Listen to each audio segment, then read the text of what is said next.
The Joe Rogan Experience. Train by day, Joe Rogan podcast by night, all day. All right. Now, Hey. what's happening? Oh, lots happening. A really. lot. A lot. Thank you so much for being here. I'm very excited to talk to you. I've been thinking about nothing but that since that dinner that we had a few months ago. Oh, yes. Thinking about it a lot. Yeah. You told me a lot of crazy stuff. So. Yeah, well, it just seems like that's been my thing in life. Is get involved in the crazy stuff no matter where it comes from. When did that start? When did you start getting involved in the crazy stuff? Well, actually, I began early on. I was, a ham radio operator as a teenager, and I went to a vocational school. I didn't think I'd ever go to college or whatever, but I got all involved in learning about radio transmission and all that kind of stuff. So I finally decided, I'm going to go to college and really concentrate on electrical engineering and physics and all that kind of stuff. But the weird stuff actually began kind of by absolute accident. At the time, I was involved at Stanford University getting my PhD. I was just doing cool things. I'd invented a broadly tunable infrared laser, one of the first of its kind. Even got a patent as a graduate student. Wow. And co-authored with my thesis advisor textbook, graduate-level textbook, Fundamentals of Quantum Electronics, published in English, French, Russian, and Chinese. So I was on a cool roll, just doing the normal physics kinds of things. But interestingly enough, once I was there writing a graduate-level textbook, I realized, there's something I don't know, and that is, what about consciousness? What about living things? I mean, is it still just atoms and molecules all the way down? We just don't know about it? Or are there some additional fields or whatever? So it turned out I came across some publications by a polygraph expert who taught polygraph to the CIA and FBI and so on. And one day on a lark, he connected his polygraph up to his plants. And he saw signals coming out that looked like what you see out of people. And then he decided to threaten the plant like he would a person, and he got a big response. Whoa.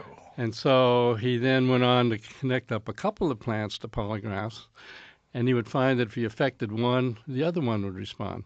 So I thought, okay, well, maybe this is some new fields that we don't include in our physics. So I came up with what, for me, was just a pure physics experiment.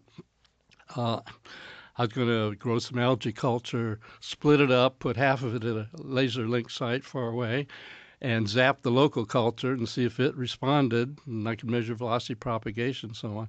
So I sent that off to this polygraph guy, Cleve Baxter is his name. And so he said, well, that'd be a cool experiment. Well, here's one of these things where your life takes a left-hand turn totally at random. He goes to a cocktail party in New York City, and there he runs into Ingo Swann, who turned out to be so-called psychic, famous artist, but fellow that did remote viewings, so-called. And so he invited him over to his lab and said, see if he could affect the plants and so on. While he was there, he saw my write-up about the experiment I proposed, which for me is just a pure physics experiment. And so he then wrote me a letter and said, well, if you're interested in the borderline between animate and inanimate physics, why deal with algae culture? They can't tell you anything. You should be dealing with somebody like me. Well, I mean, I couldn't care less about dealing with, quote, a psychic or whatever.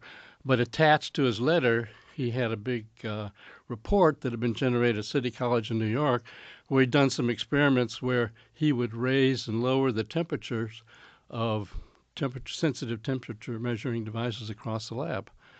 And so I read that and I said, well, that's pretty interesting. So just on a lark, by this time I'd headed over to Stanford Research Institute to do my laser work. So anyway, I invited him for a weekend just to see what else he could do. And of course I talked to all my physics colleagues and said, oh my God, these guys are all frauds and charlatans. You better know what you're doing.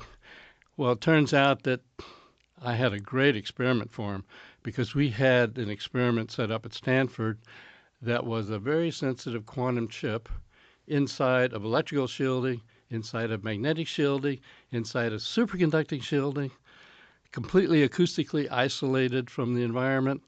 No way anything on the outside could affect that little chip. They were only looking for quarks and stuff like that. So anyway, I brought him over to the lab. I said, remember that thing you did with the thermistors there at City College in New York? Well, this is sort of that, like that on steroids. And so he said, okay, well, I'll see what I can do. Well, it turned out he generated all kinds of signals in that little quantum chip. And of course, a graduate student whose life depended on this not being, affected by anything outside, said, well, maybe there's some bubbles in the hydrogen line or something. But no, he was able to do it. But what was most interesting was that I asked him, well, how'd you know what to do? He said, well, I didn't know what to do, so I just looked inside through all this shielding. And he drew a diagram of what was inside there that had never been published. And he said, well, this is when I put my attention on it, that just happened by accident. So he drew an accurate diagram of all the shielding that you had around this equipment. And the little quantum chip and its circuitry deep inside. And when you say he was able to affect something, what in particular was he able to affect? Well, in general, there was a big oscillating signal coming out of the thing that ran about 30 seconds or so. And then when he affected it, it just stopped oscillating. And then he said, you want me to do something else? And then he made it oscillate fast. And that's when when the graduate students sort of went berserko. And so he said, wait, let me see what's wrong here. And he couldn't find anything wrong. So he said, well, I'm sure that was just some kind of coincidental glitch. And he did it again. And so he said, okay. So he's doing it exactly when he's saying he's going to do it. Exactly when he says he's going to do it. But anyway, the reason I'm trying to get around to answering your question was that I then wrote this up and circulated around to other physicists. And pretty soon the CIA come landing on my doorstep and said, oh, have we been looking for you? And I said, no, why? Yeah. Well, they looked in my background. They saw that I had, between my master's degree and PhD, I'd been a naval intelligence officer at the National Security Agency. I had lots of high-level clearances. And he said, we have a problem. And they plopped a big report down on the desk about like that and said, look, the Russians have been spending millions of dollars at their best institutes trying to use ESP for espionage purposes. And we don't know how to evaluate it. I mean, no scientist in America even believes there is such a thing.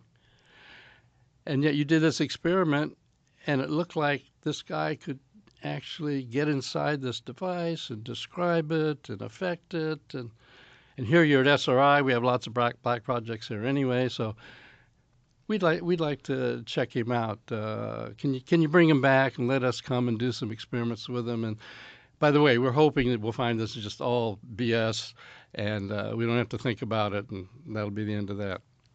So anyway, brought him back. They spent a day hiding things in the boxes and envelopes, and he would describe what was inside.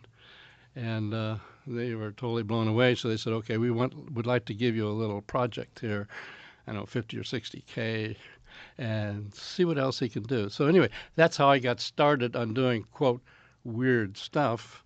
And so as that many would know, that project ended up being very productive, and it went over more than 20 years and so on, highly classified level. And well, maybe we'll get to that separately, because I think the UAP stuff is kind of more interesting to start with. But anyway, that's how I got started in weird physics, you might call it. And then sort of like in Ghostbusters, well, if you got some difficult problem, who are you going to call? Hal Puthoff. And there I am. So what other things did you do with Ingo? So he was able to affect the oscillations. So able to affect the oscillations. So he had some sort of an ability. Did he describe, first of all, like what this ability was, how he perceived it?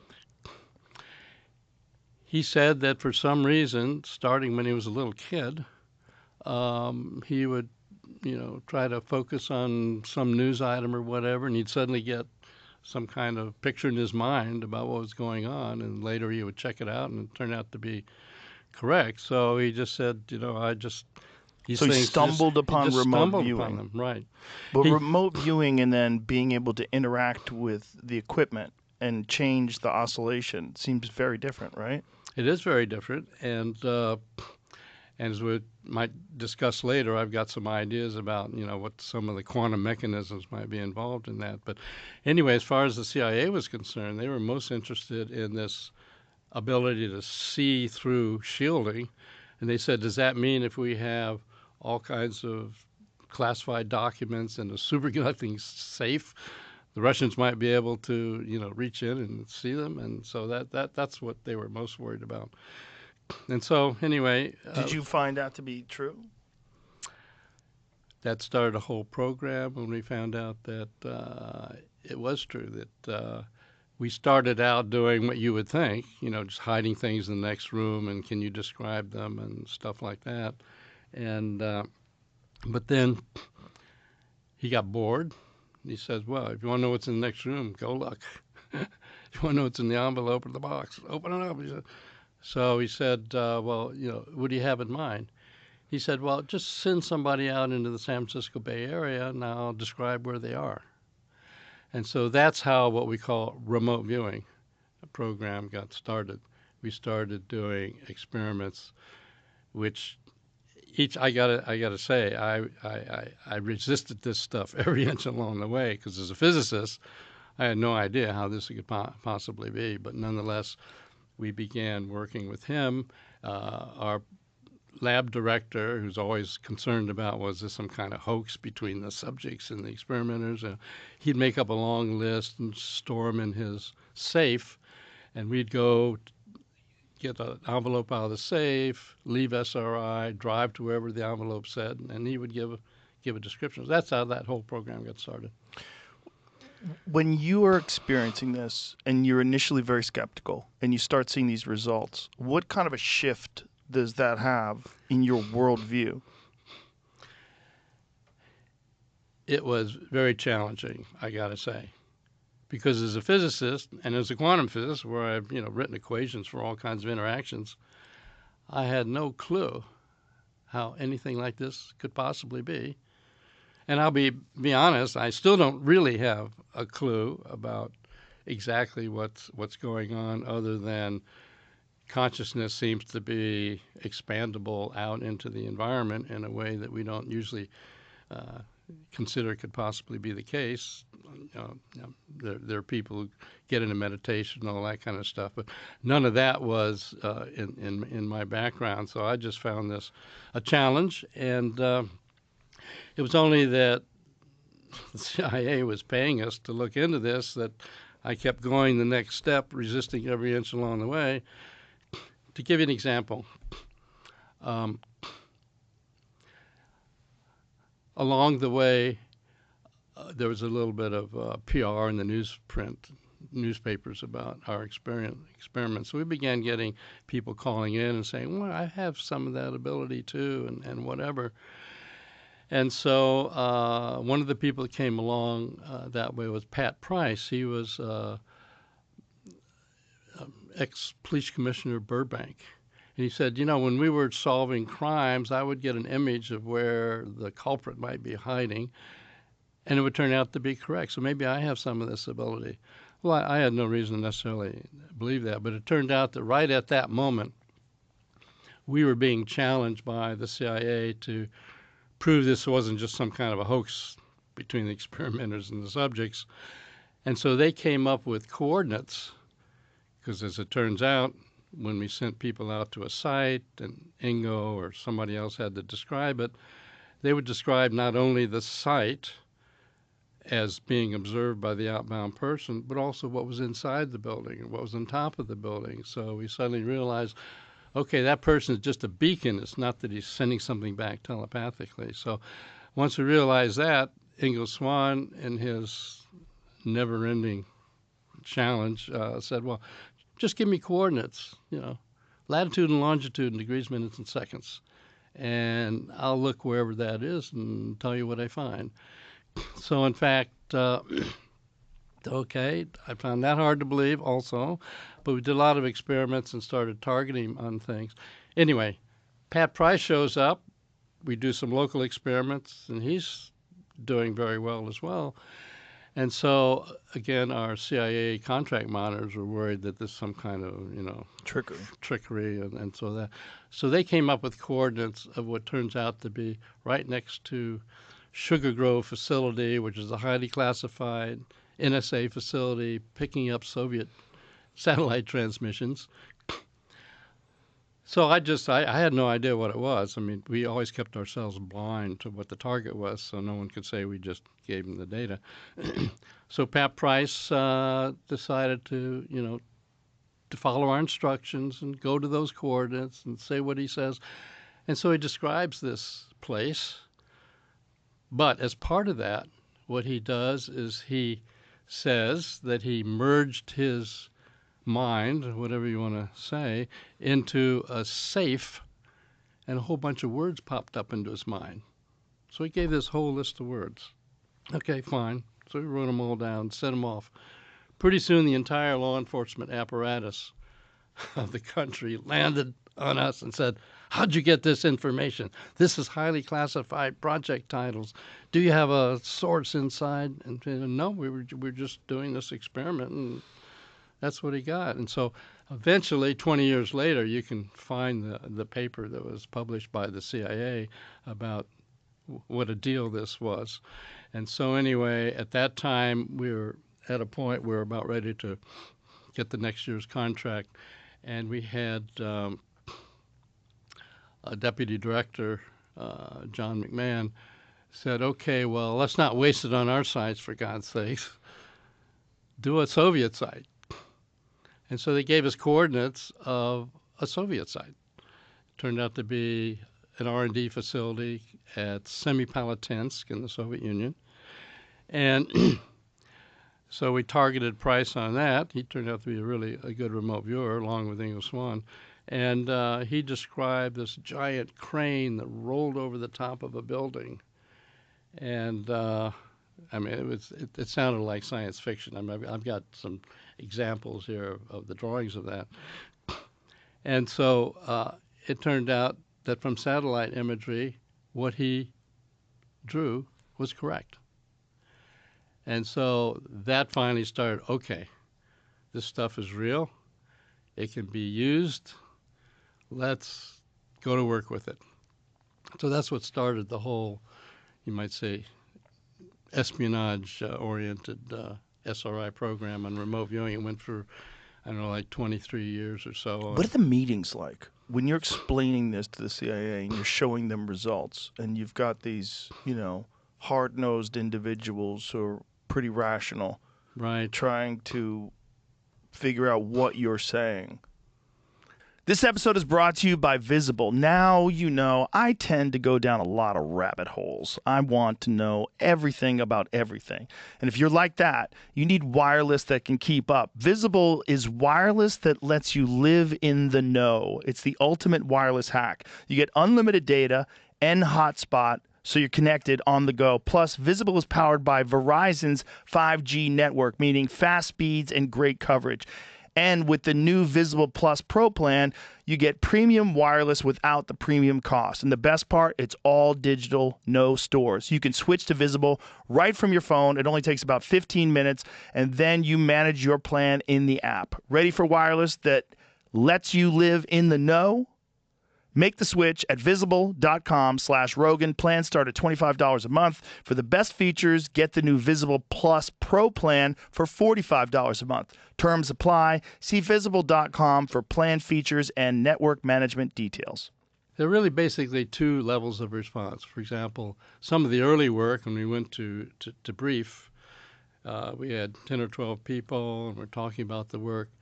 Pretty soon a guy in the back of the room jumps up and he says, I know what this is. This is some kind of PSYOP test of our gullibility, and I want you to know, whoever's putting this out, I'm not buying it. And he stormed out of the room. So that was one response. But there's a second response we got, which turned out to be interesting. at a certain point, after we had done a number of years of successful work in doing the remote viewing, we had to keep briefing higher and higher, as you can imagine. I hated briefing higher because if you brief a high-level guy and he says, "Oh, come on, this is nonsense, this is BS," and, that's the end. That's the end of your programs. So I got it up to a point where, for example, I briefed Bill Casey, who was director of CIA under Reagan, and we had 45 minutes with him.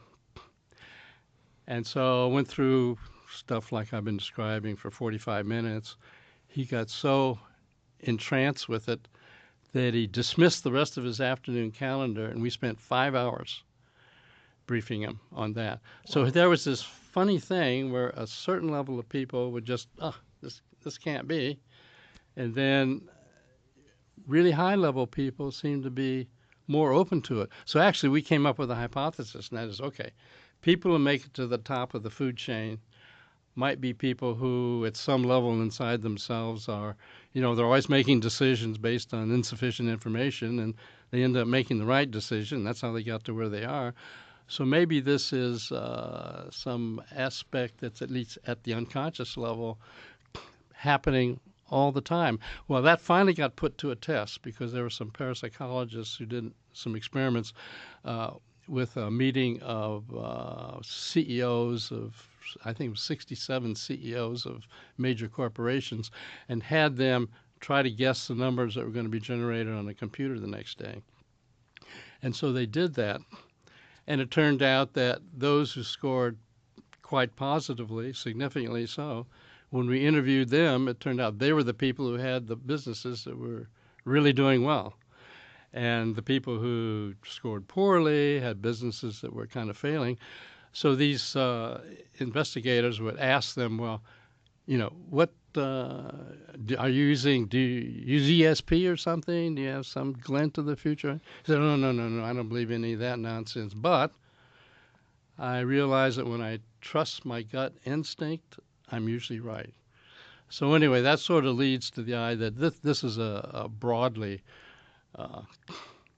available phenomenon that, Do you think this is an emerging aspect of human consciousness, or do you think that this is something that maybe we developed a long time ago but lost because of communication, because of the written word, because of our ability to express ourselves, that we stopped communicating with the mind?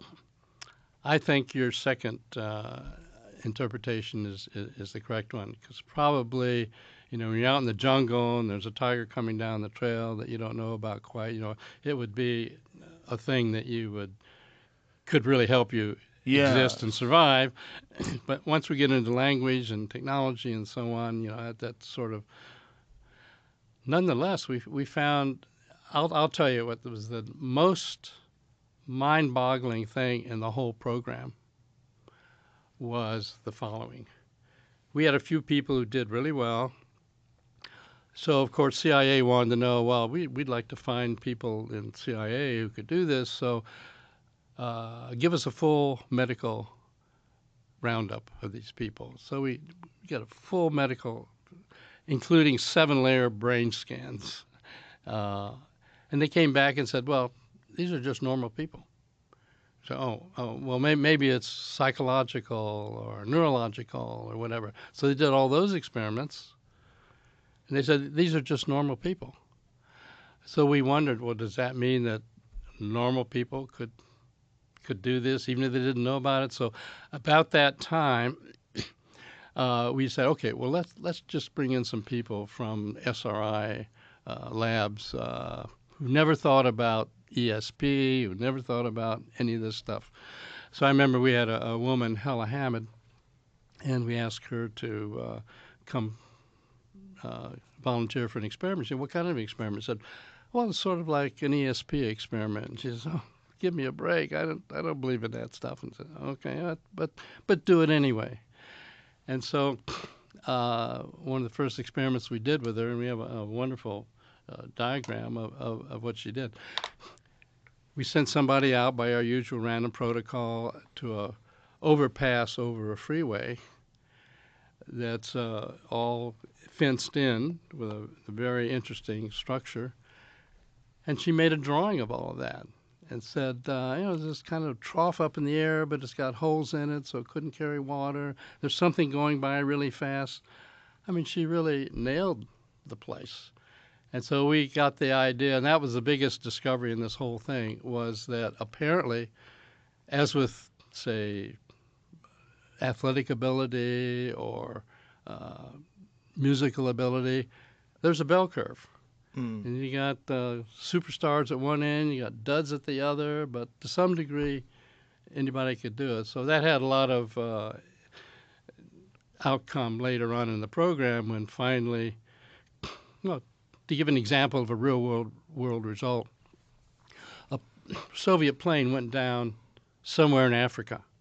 That's all we knew. Somewhere in Africa, a plane went down. So Stansfield Turner, who was Carter's CIA director, knew about our remote viewing program. And so he said, well, you've got these, quote, remote viewers are supposed to be so good. Why don't they find the plane for you? So, in fact, we had a remote viewer at our lab, and at that time we were working with Wright-Patterson Air Force Base Foreign Technology Division. They had a remote viewer. So we targeted these two remote viewers.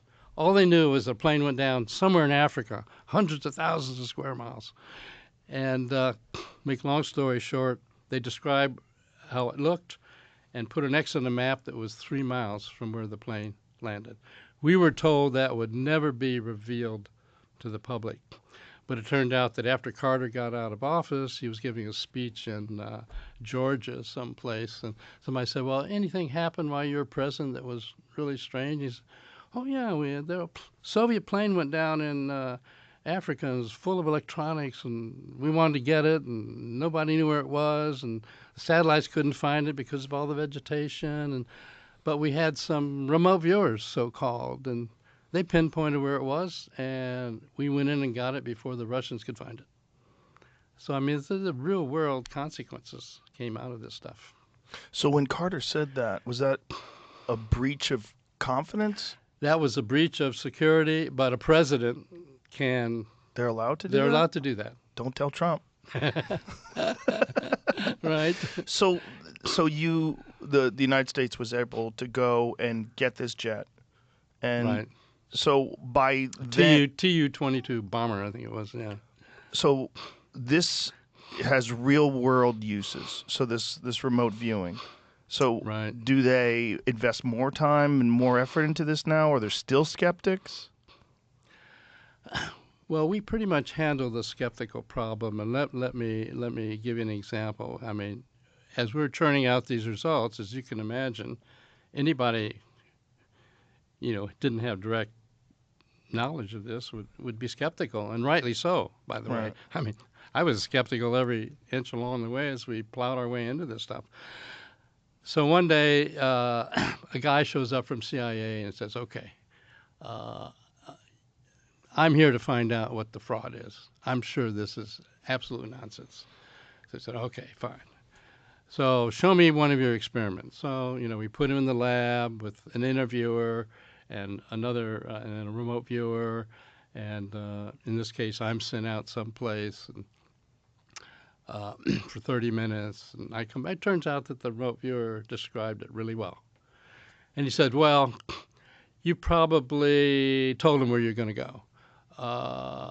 Let's do another experiment, and I'm going to go, and we'll go in my car, because you might have had a, transmitter in your car transmitting where you're going. So I'm going to pick the site.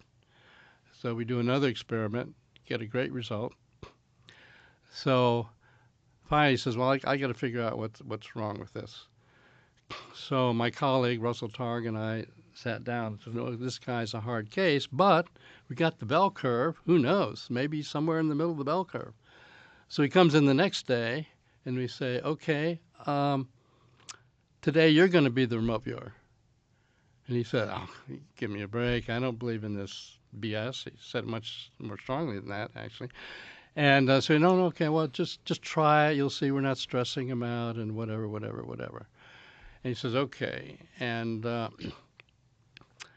when you go to your place, I want you to take pictures and do a recording. And when you come back, show me your stuff before I show you mine. That's, okay, fine. Well, it turned out we went to a playground with a merry-go-round. Meanwhile, back in the lab, he's drawing a picture of a playground with a merry-go-round. And he sees the results and he says, okay, you've convinced me. So it was that kind of thing that would push him over. Yeah, there's an example. Now, he misinterpreted what it was. He thought maybe it was a cupola or whatever. But anyway, that's his drawing on the right, and that's where we were on the left. And so he said, so he went back to CIA and said, okay, this stuff really works. And he became one of their star remote viewers over the years. Wow. So a skeptic became one of their remote viewers. Yep, sure did. What is the process? What is the process for a person to remote view? Like, is there a state that you have to go into? Is there a method to getting into that state? There is a method, and it's different from what you might think. You might think you would say to somebody, okay, we've got somebody at the site, kind of imagine where they are and see what it looks like and tell us what you find and all that kind of stuff. They're usually wrong when they do that because their imagination comes into play and they make up something or whatever. But what we found out in the research, it took years and a lot of trials, was that you get a visceral response to a site. It's not that you necessarily get an image. So in fact, we told them, if you get an image, just put it down the right-hand side of the paper because it's probably wrong. Instead, just kind of put down your feelings as you get into the site. And so, if it's like water, they might do waves, or if it's a mountain peak, they might, as Jacques described in one of your previous broadcasts, a mountain peak, and they just feel like drawing something like that. So bit by bit, the process is very much a visceral feeling process. And so the training procedure has them sitting with pads of paper and just making sketches and drawings and not trying to interpret what it is, and also being very not in a rush about it. It's sort of like you've got a door and you drill a hole through and then drill another hole through and another hole through, and then finally the door crumbles, and then you've got a pretty good feeling for what the site is. So the process that we use to train people involves this multi-stage process where they're to go by feelings, colors, flashes of things. You see a flash of piece of metal, don't try to turn it into a car or a bicycle or whatever. So anyway, there's a whole training procedure that we developed.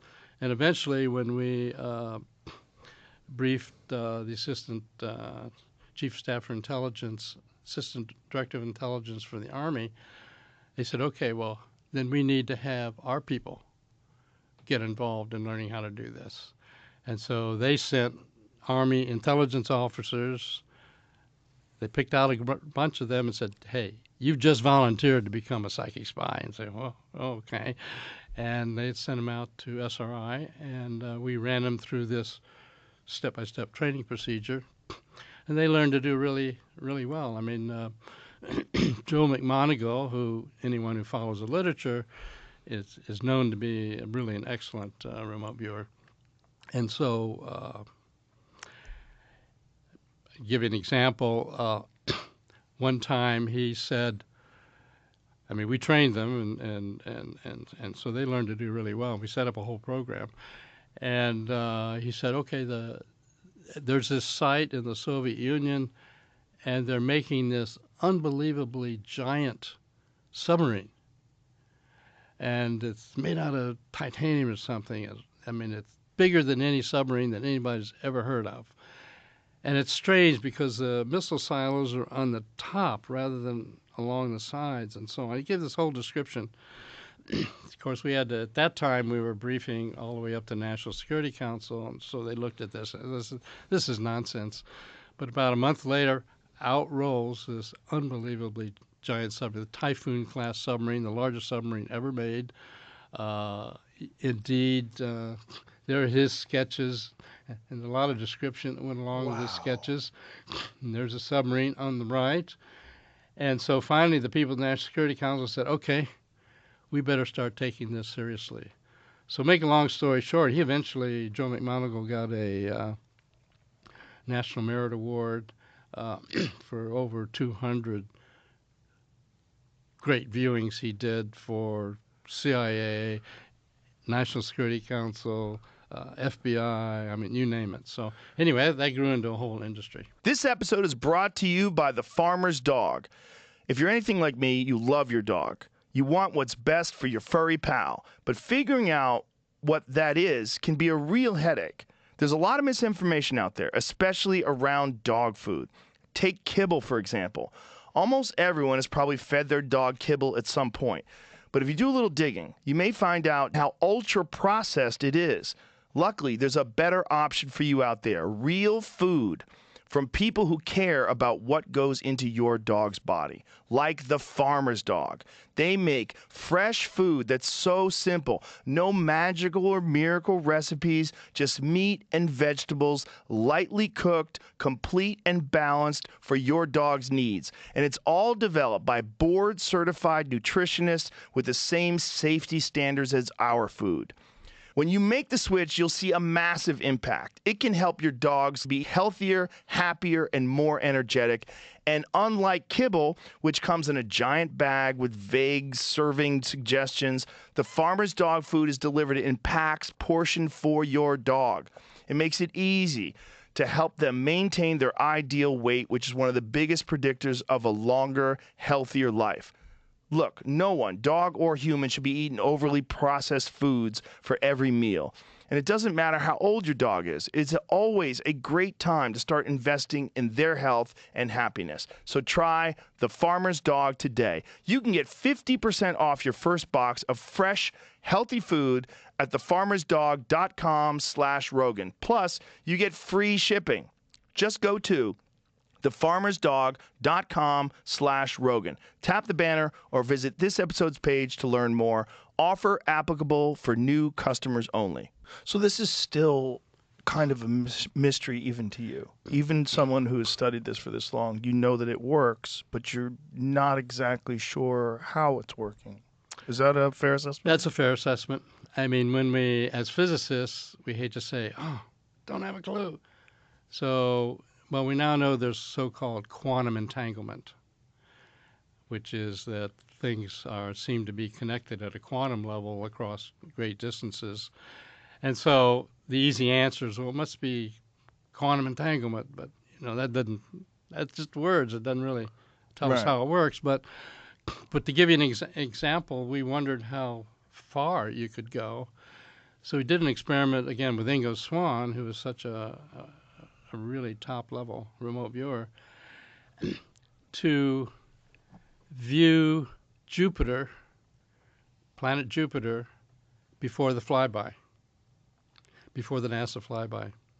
And so he did, and he described Jupiter the way anybody might, red spot and all that kind of stuff. But he said, but there's a thin ring around Jupiter. I wonder if I went to Saturn by mistake, but I really see a ring around Jupiter. Nobody knew about any ring around Jupiter. Carl Sagan happened to come by in the lab and he said, "Oh, what do you think of this? We got this result." He said, "Ring around Jupiter, that's nonsense. There's no."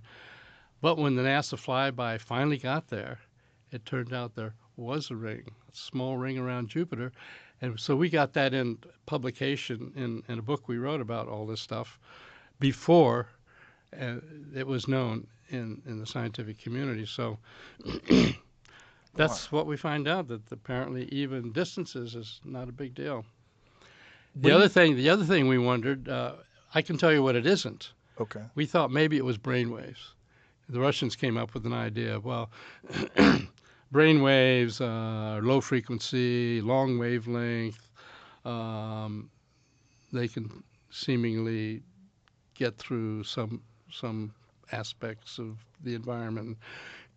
So we came up with a series of experiments, and one of them was, okay, let's put our remote viewers on submarines, take them into the depths of the ocean, because it turns out seawater is highly conductive, and so even at low frequencies, even at brainwave frequencies, it would be a complete shield for that. So we piggybacked on somebody else's experiments, Stephen Schwartz's experiments using remote viewers to go find archaeological wrecks and shipwrecks and so on, which turned out to eventually be a successful experiment. But anyway, we got to do 2 experiments. We got pristine results, even with them under the ocean water. So we know it's not ordinary electromagnetic functioning. So we can strike one thing off the list. Not that we know what to put on the list in its place, other than, it's got to be some new field, some quantum aspect that we don't understand yet. We don't understand, but yet you could repeat it. But we could repeat it. Wow. Now, I'll give you another example of the skepticism that we got, and by the way, I can't blame them. We had some psychologists at SRI, and they said, "You've got that stupid ESP experiment stuff going on, and this is going to ruin our reputation. People think that we're a nonsense place, and so it's hurting our reputation." Of course, they didn't know it was a highly classified CIA program. So anyway, so our director said, "Well, what do you think? I mean, how would you know if this is false or whatever?" And he said, "Look, make a list of all experiments, places that have been gone to as targets, and then give us the transcripts that were generated for those viewings, and don't tell us which ones go with which ones, and we'll try to rank them for each place." And so they did that. Much to their chagrin, 7 of the 9 were first-place matches in a 9-experiment series. Give you another example of, and by the way, I can't complain about the skepticism. I mean, even as we're doing all this, we haven't lost our skepticism about how could this be. But we got into a spot where the only thing that was secret about this program was that it was secret. People heard that we had these people coming in and doing experiments, but we weren't publishing anything. So I went to the CIA contract monitor and said, you've got to let us publish something, because the only thing secret about this project is there's a secret project. So if we publish something, that'll handle that. Did you want to do that to get more scientists involved? Yes, that was our personal aspect. So that if there was actual data, more people who were on the outside skeptical would say, well, hold on, why am I skeptical? Maybe perhaps there's something to this. And then you start considering your own life, these moments of intuition, weird coincidences. You're thinking about someone, they call you. Yeah. We all have this idea that there's something there, but we don't know what it is. But we're very skeptical of someone who tells us that they can do it. And that's reasonable to think that way. And so in this case, where we got permission to publish something, since we're engineers, Russell Targ, my colleague, and I are engineers and physicists, we wrote it up for the proceedings of the IEEE, Institute of Electrical and Electronics Engineers. This is an engineering journal where we had published technical papers. So I thought, well, we have a better chance there. Sent it off to them. The editor was head of communications at Bell Labs. And he comes back and says, well, I don't know. And we said, why? Are you getting bad reviews? And he says, well, actually, I'm getting good reviews. But one really heavy hitter just gave me a 1-sentence review saying, this is the kind of thing I wouldn't believe in, even if it were true. What does that mean? So anyway, we said, look, I understand your problem. Look, let us come and present this stuff to your engineers. If they throw tomatoes, okay, don't publish our paper. But if they like it, then publish it. So we went to Bell Labs, presented our data. The engineers were all excited, trying to figure out what the mechanism could be and so on. So we figured we were home free. He said, no, I still... So then we pull out our trump card, as always, which is, okay, look, do your own experiments at Bell Labs. Pick people from your engineers. Pick people from your offices to make up lists of targets. Pick people here to be your blind match group to see if they can match them up. And if you get results like we got, then publish it. If you don't, don't, he said. Okay, that's fair. So it turns out he did the whole thing, got the same kind of results we got. Our paper got published, 1976, Proceedings of the IEEE. And so that suddenly got other people saying, okay, well, maybe there really is something to this. So it turns out that for those who follow the field, know that Robert John and Brenda Dunn, Robert John was head of engineering at Princeton. He had a student who wanted to do these kind of experiments, and he thought it was nonsense. But they came out and heard our briefing, and he went back. Long story short, he set up a 20-year program completely replicating our remote viewing work and also doing effects on random number generators that were quantum driven. And so the so-called PAIR lab, Princeton Engineering Anomalies Research Lab, replicated all of our work. And so pretty soon it's all over the place. So by the way, at the end of the sort of Cold War there, where there was a détente, some of our remote viewers went over to Russia to talk to their remote viewers, and they traded war stories. They lived through the same kind of thing. So there it is.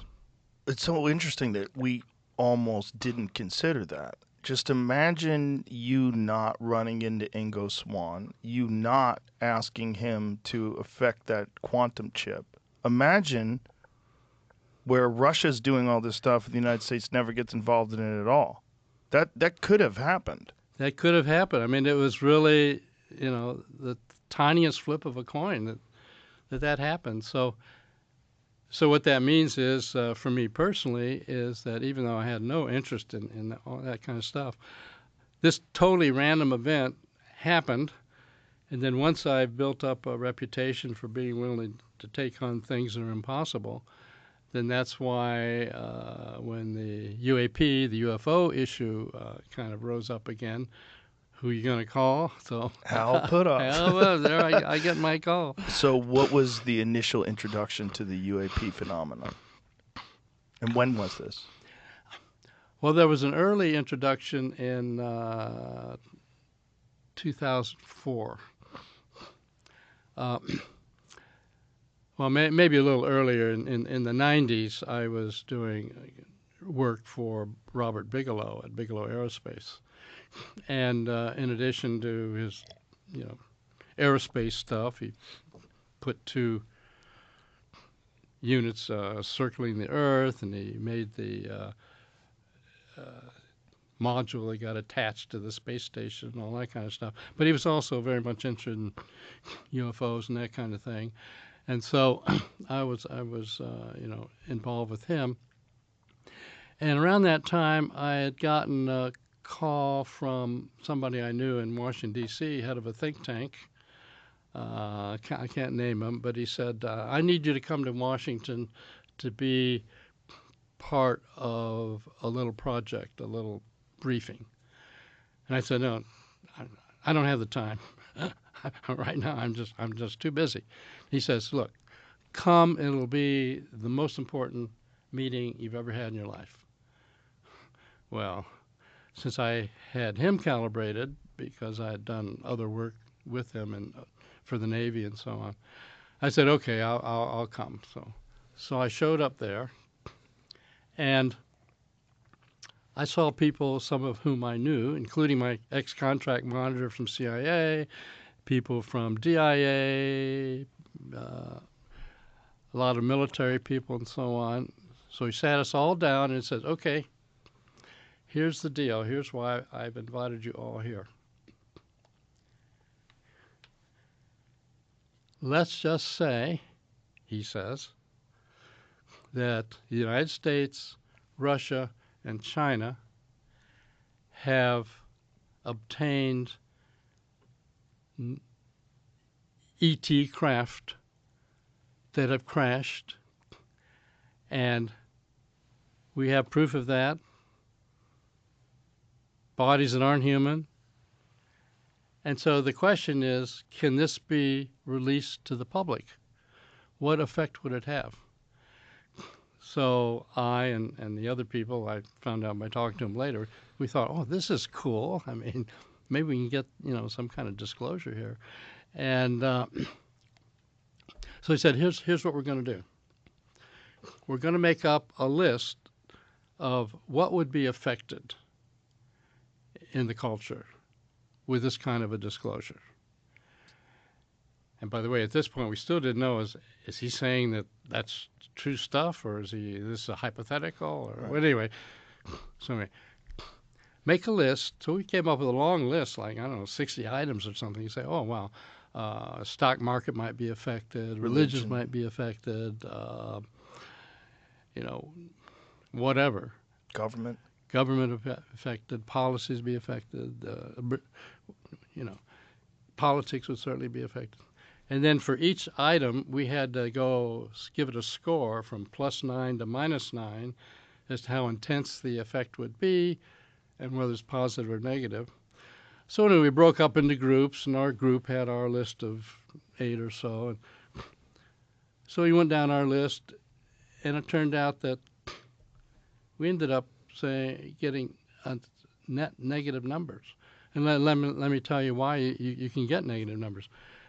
One of the things down toward the bottom of the list, and we really got into the weeds, was, well, suppose materials from a crash retrieval of a non-human craft was given to Corporation A, but Corporation B didn't get any samples.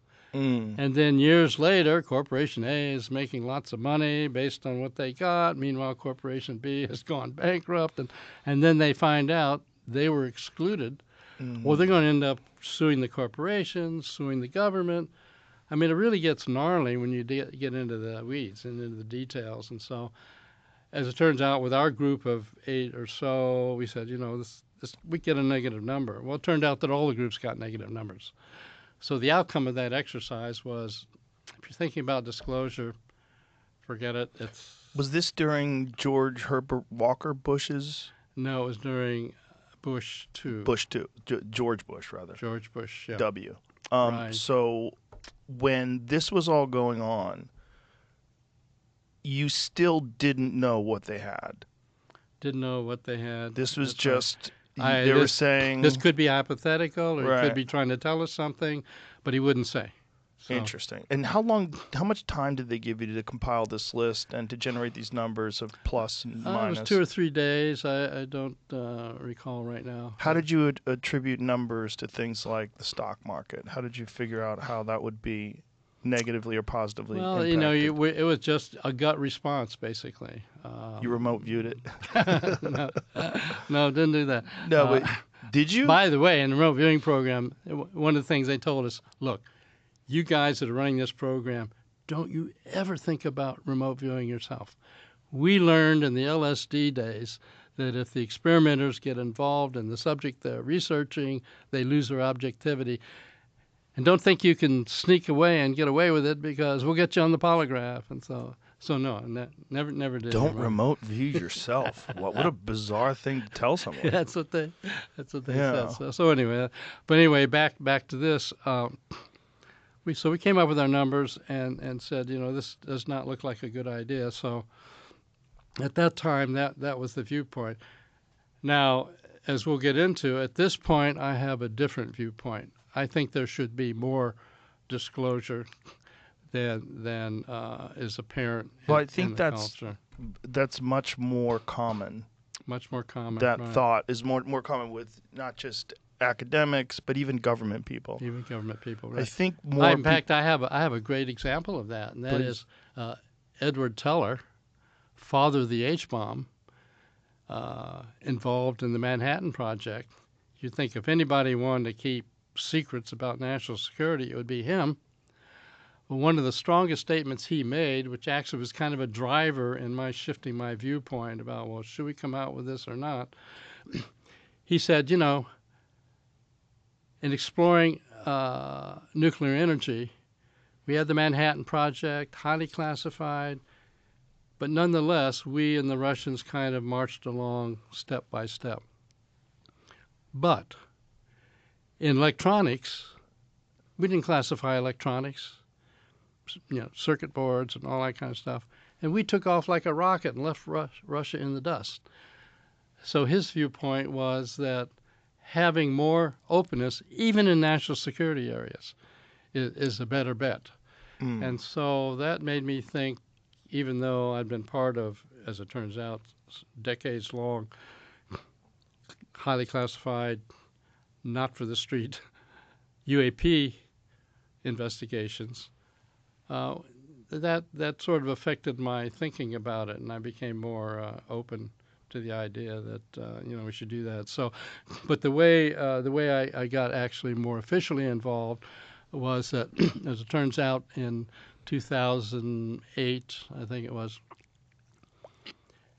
Harry Reid, who was at the time Senate Majority Leader, Daniel Inouye from Hawaii, Ted Stevens from Alaska,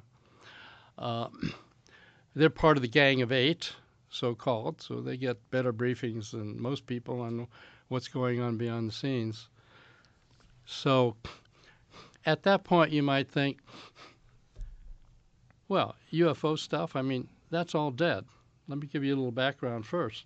And that is, back in the 50s and 60s, we had Project Sign, Project Grudge, Project Blue Book. And then they had the Condon Committee at University of Colorado examine the area and say, he came out with this thing saying, there's nothing here. It's not worth the Air Force spending any time on it. Actually, the Condon report, if you read it, there's a deep report showing all kinds of reasons why this is real. And then there's the forward, which most media read, in which he said, nothing here, don't worry about it. So after 1969, which is when that report came out, if you called Air Force Public Affairs Office and said, well, what's going on with UFOs? They, no, we gave up all that stuff back in 1969. The truth of the matter is that the very memo that canceled Blue Book by General Bolender had down the fine print, but anything that might affect national security, we should keep track of. So now we come up to, 2017. These senators who knew that there was still stuff going on decided there should be a new program. And so they asked the top physicists at DIA, Jim Lukatsky, who is one of the top physicists on propulsion and rocketry and so on, to put out a request for proposal. And so that went out, and so actually Robert Bigelow picked it up. And he said, okay, we'll do this. And so he then got the program, and since I'd been involved with Bigelow, he asked me to be part of the program. So that's when I got, you might say, officially involved in really digging into the issue. And what was your perspective at that point? So you had this thing during the George Bush administration, and what was your perspective after that conversation? Did you think, maybe they do have something, the crashed Roswell site, maybe something else? Did you know more from talking to other people? Had you heard whispers? Like, what did you know? What I knew was not much. I mean, I heard whispers, but I didn't get, really involved in thinking about it. I mean, a good physicist realizes this is tinfoil hat conspiracy stuff, But you had already had experience with remote viewing, seemingly so being nonsense as well. I already got that problem. So, but when they came up with the idea, we should do another deeper dive into this, and by that time I was, as a physicist, through the years, I was a Star Trek fan and, Star Trek fan and all that kind of stuff. And as a physicist, I would hear about these UFO sightings and so on. So I always wondered about, how can this, could somebody really have any kind of propulsion that would look like that? And so anyway, so when this program got set up, it turned out my particular assignment was, okay, let's look at all the physics and engineering that might be behind this stuff. And by the way, we will arrange for you to get access to some materials. Okay, fine. So that was my tasking. And so I said, okay.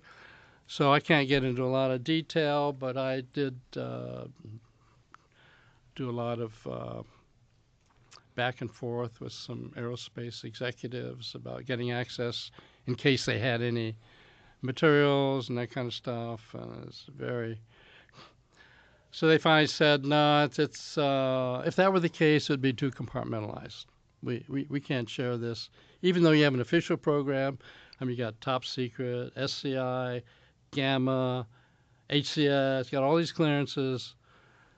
But if we had materials, it'd be too highly classified. We couldn't share them. Jeez. So a lot of negotiation went on. I Well, I you spent don't a lot of negotiate time with the vice president. unless and there's everything. something to negotiate about. Exactly. If there was nothing to negotiate about, you did say, Hal, we don't have materials. You wouldn't Right. say you don't have enough clearance for us to even discuss this. Exactly. And So so already they're tipping their hat. they're already tipping their hat. So anyway, the second place to go then was, okay, they're not going to share their materials.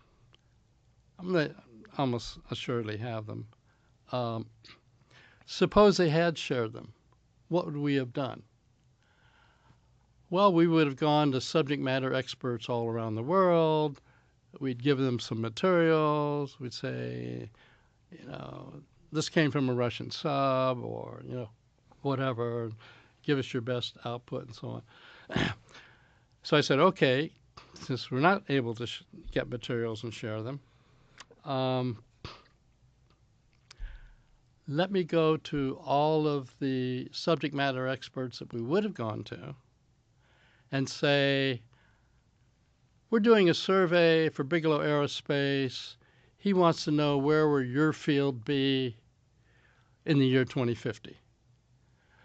So we figured, okay, we'd get the best sort of assessment of possible futures for their fields. And I realize you probably don't have immediate access to this, but just to give you an idea, some of the papers that we got by going out to these people, I mean, and you'll see how serious we were. Aneutronic fusion propulsion, superconductors and gravity research, positron aerospace propulsion, warp drive, dark energy, extra dimensions, advanced nuclear propulsion. Jamie's got it up here. Yeah. So this is just the first few of 38 papers that I arranged for leaders to come up with. So this is based on projections from where technology currently sits to, if you extrapolate, where it's going to be in 2050 based on what they're working on. Right. So Space-time metric engineering, traversable wormholes, stargates. So you see, we weren't kidding around. Well, when you started getting the warp drive, dark energy, extra dimensions, brain-machine interfaces. Now, did you ask any of these? So presumably, this is just me from a civilian's perspective, presumably you have some sort of a crash thing. You have to bring in people who make spaceships. You have to bring in people who make military jets, advanced propulsion systems. Exactly. Those are the people that would be And able to and the back people in. we had working on those papers were people from those communities. How did they? This is the conundrum that if they did disclose, and the companies that weren't given access to these materials did fall apart, and then the companies that got access to these materials advanced and had spectacular businesses. How did they decide who? Just assuming you would have something. How would you decide? Was it based on relationships, like knowing that someone could keep a secret, like because you're dealing with outside the government now? Presumably, if you have a defense contractor, that's an independent company. Right. It's not necessarily, even though they work hand in glove with the government, they're not necessarily a part of the government. So in fact, if you put your thinking cap on, you would say, okay, this would be the way if you want to keep it out of the public. Because you don't have to disclose it. Yeah, you don't have to give it to a contractor. Say, Right. okay, this is your stuff, and from now on you own it. But how do you control that, though? You'd have to have government agents embedded deeply in that, which I assume they do anyway. But you'd have to have intelligence agents I hope they do, deeply embedded in these defense contractors, where they would make sure that they maintain some sort of intense level of secrecy. That's exactly right. And when you think about, okay, these days, well, suppose we have some kind of disclosure, what are these companies going to do? They've been hiding things, or various parts of the government have been hiding things. Misappropriating funds, lying to Congress. Lying to Congress. So you can see why it's such a big problem at this point. Well, that was that disclosure documentary that I saw you in as well, that appeared at South by Southwest, which was excellent. What is it called? It's called The Age of Disclosure. Amazing documentary. It's an amazing documentary. Really hope that gets released somewhere big, like Netflix or something like that, so people can see it. I think Dan Farah, who's the director and producer of that, by the way, a very well-known producer. You know, he collaborated with Steven Spielberg on Ready Player One, which was the big hit, and so on. And the approach he used, which is really very clever, he contacted people like me, people like Lou Elizondo, on and on and on, and said, you know, many of you don't want to come out really and reveal too much, podcast by podcast by podcast. So tell you what, my goal, he says, I'm going to approach 38 of the maximum insiders.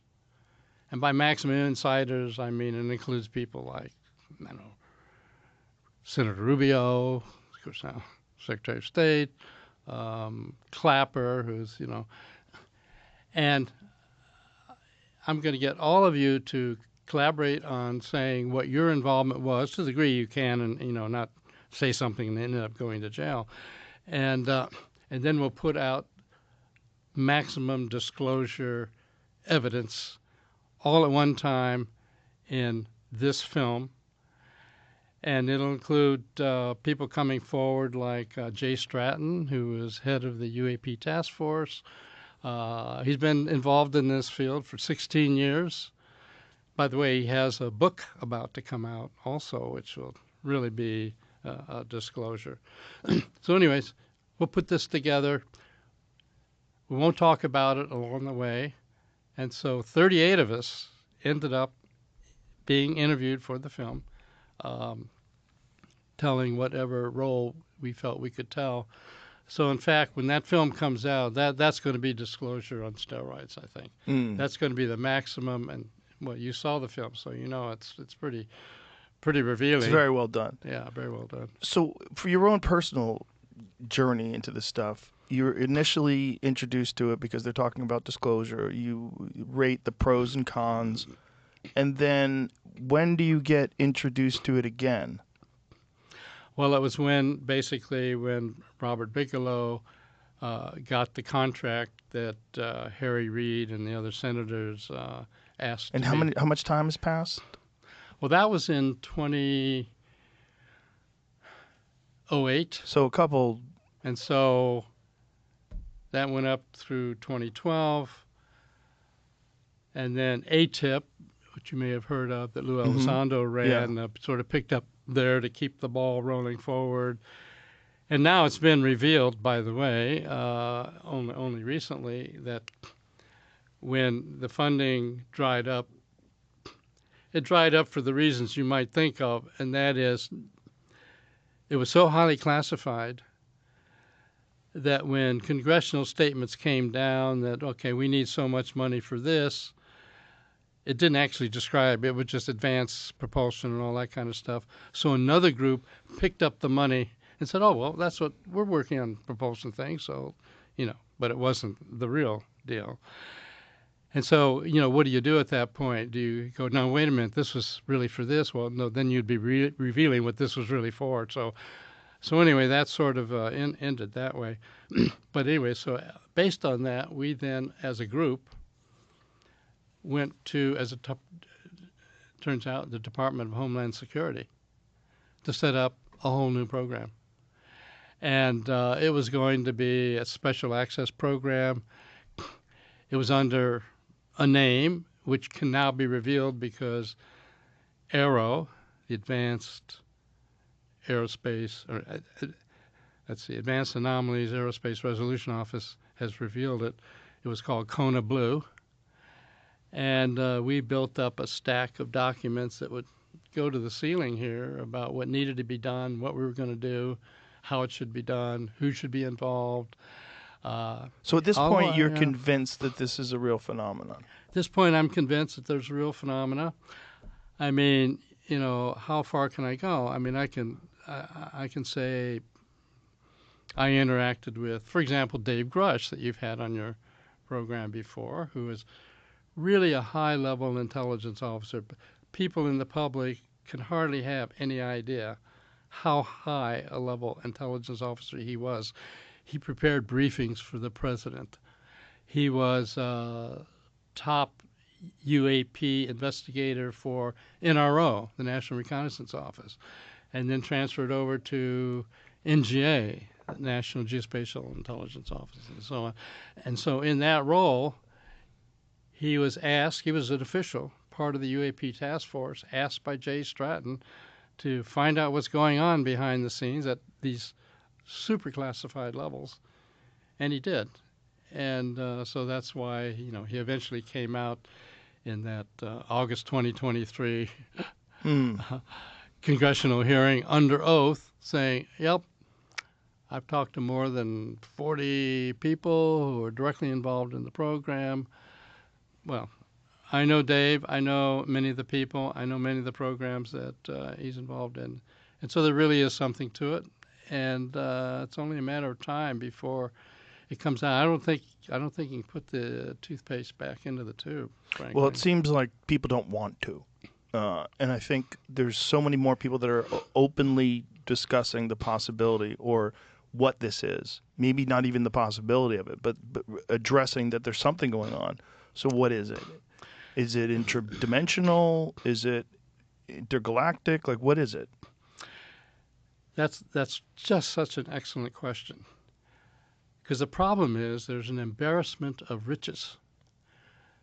These craft, which in the old days, farmer in the fields, that someone was streaking across the sky and, I don't know what to think, you could sort of blow it off.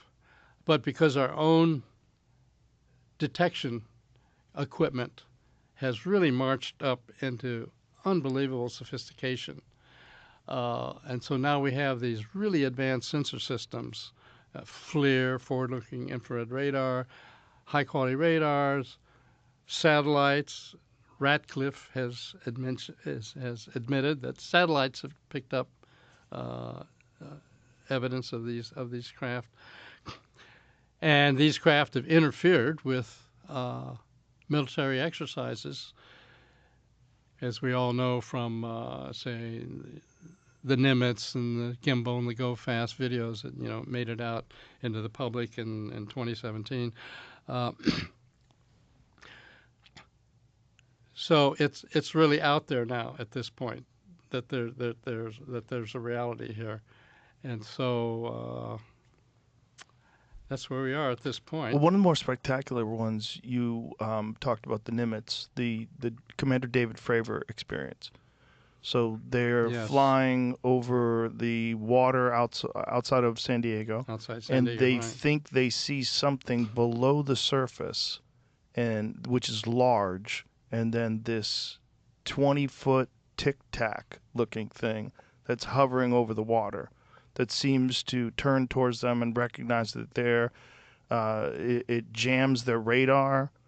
It does something to block their ability to detect it. They have it on screen. They have video of this thing. There's eyewitnesses of this thing. They track it on radar going from above 50,000 feet down to sea level in a second. They don't know what it is. It takes off at an insane rate of speed. it goes to the cat point where they were supposed to meet up. So they have all this data about this thing that behaves in a way that's impossible with our current understanding of propulsion systems. Right. And, of course, in the program, we interviewed the pilots about their experiences and so on. And so you can't blame a pilot. He says, look, this thing was at 80,000 feet or whatever when he first detected it. Suddenly it's down there right above the water, and then it takes off and does a right-angle turn at Mach 3. This stuff is just way beyond our physics. Of course, to a physics nerd like me, so, yeah, now wait a minute. If it's real, it's physics. So right, it can't be beyond our physics. It's beyond our understanding. But it's beyond our engineering. So, in fact, in that series of papers I showed you, that the 38 papers, by the way, there's a little side story there. It's interesting. And those 38 papers were then posted. None of these people who generated those papers had any idea it had to do with ETs or UFOs or whatever. They all went up on what's called the JWIC server. It's a classified server for the Pentagon, and intelligence officers and aerospace contractors, could get access, but nobody in the public could. And usually those things go up, and they're up for a little while, and a month or so, and they take them down. This was such a popular set. This 38 papers, such a popular set, that everybody screamed every time they tried to take it down, and so it was posted there, like forever.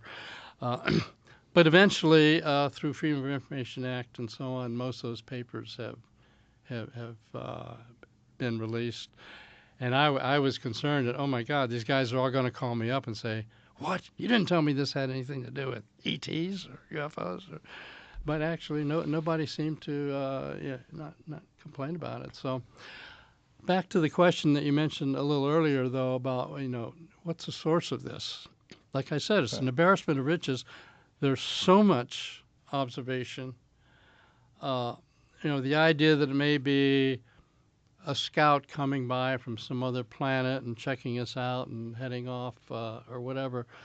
I mean, there's much more than that. And, of course, as you know from interviewing Jacques Vallée, he dug into the literature and found out, you can go back millennia and see descriptions of exactly what we're talking about today. So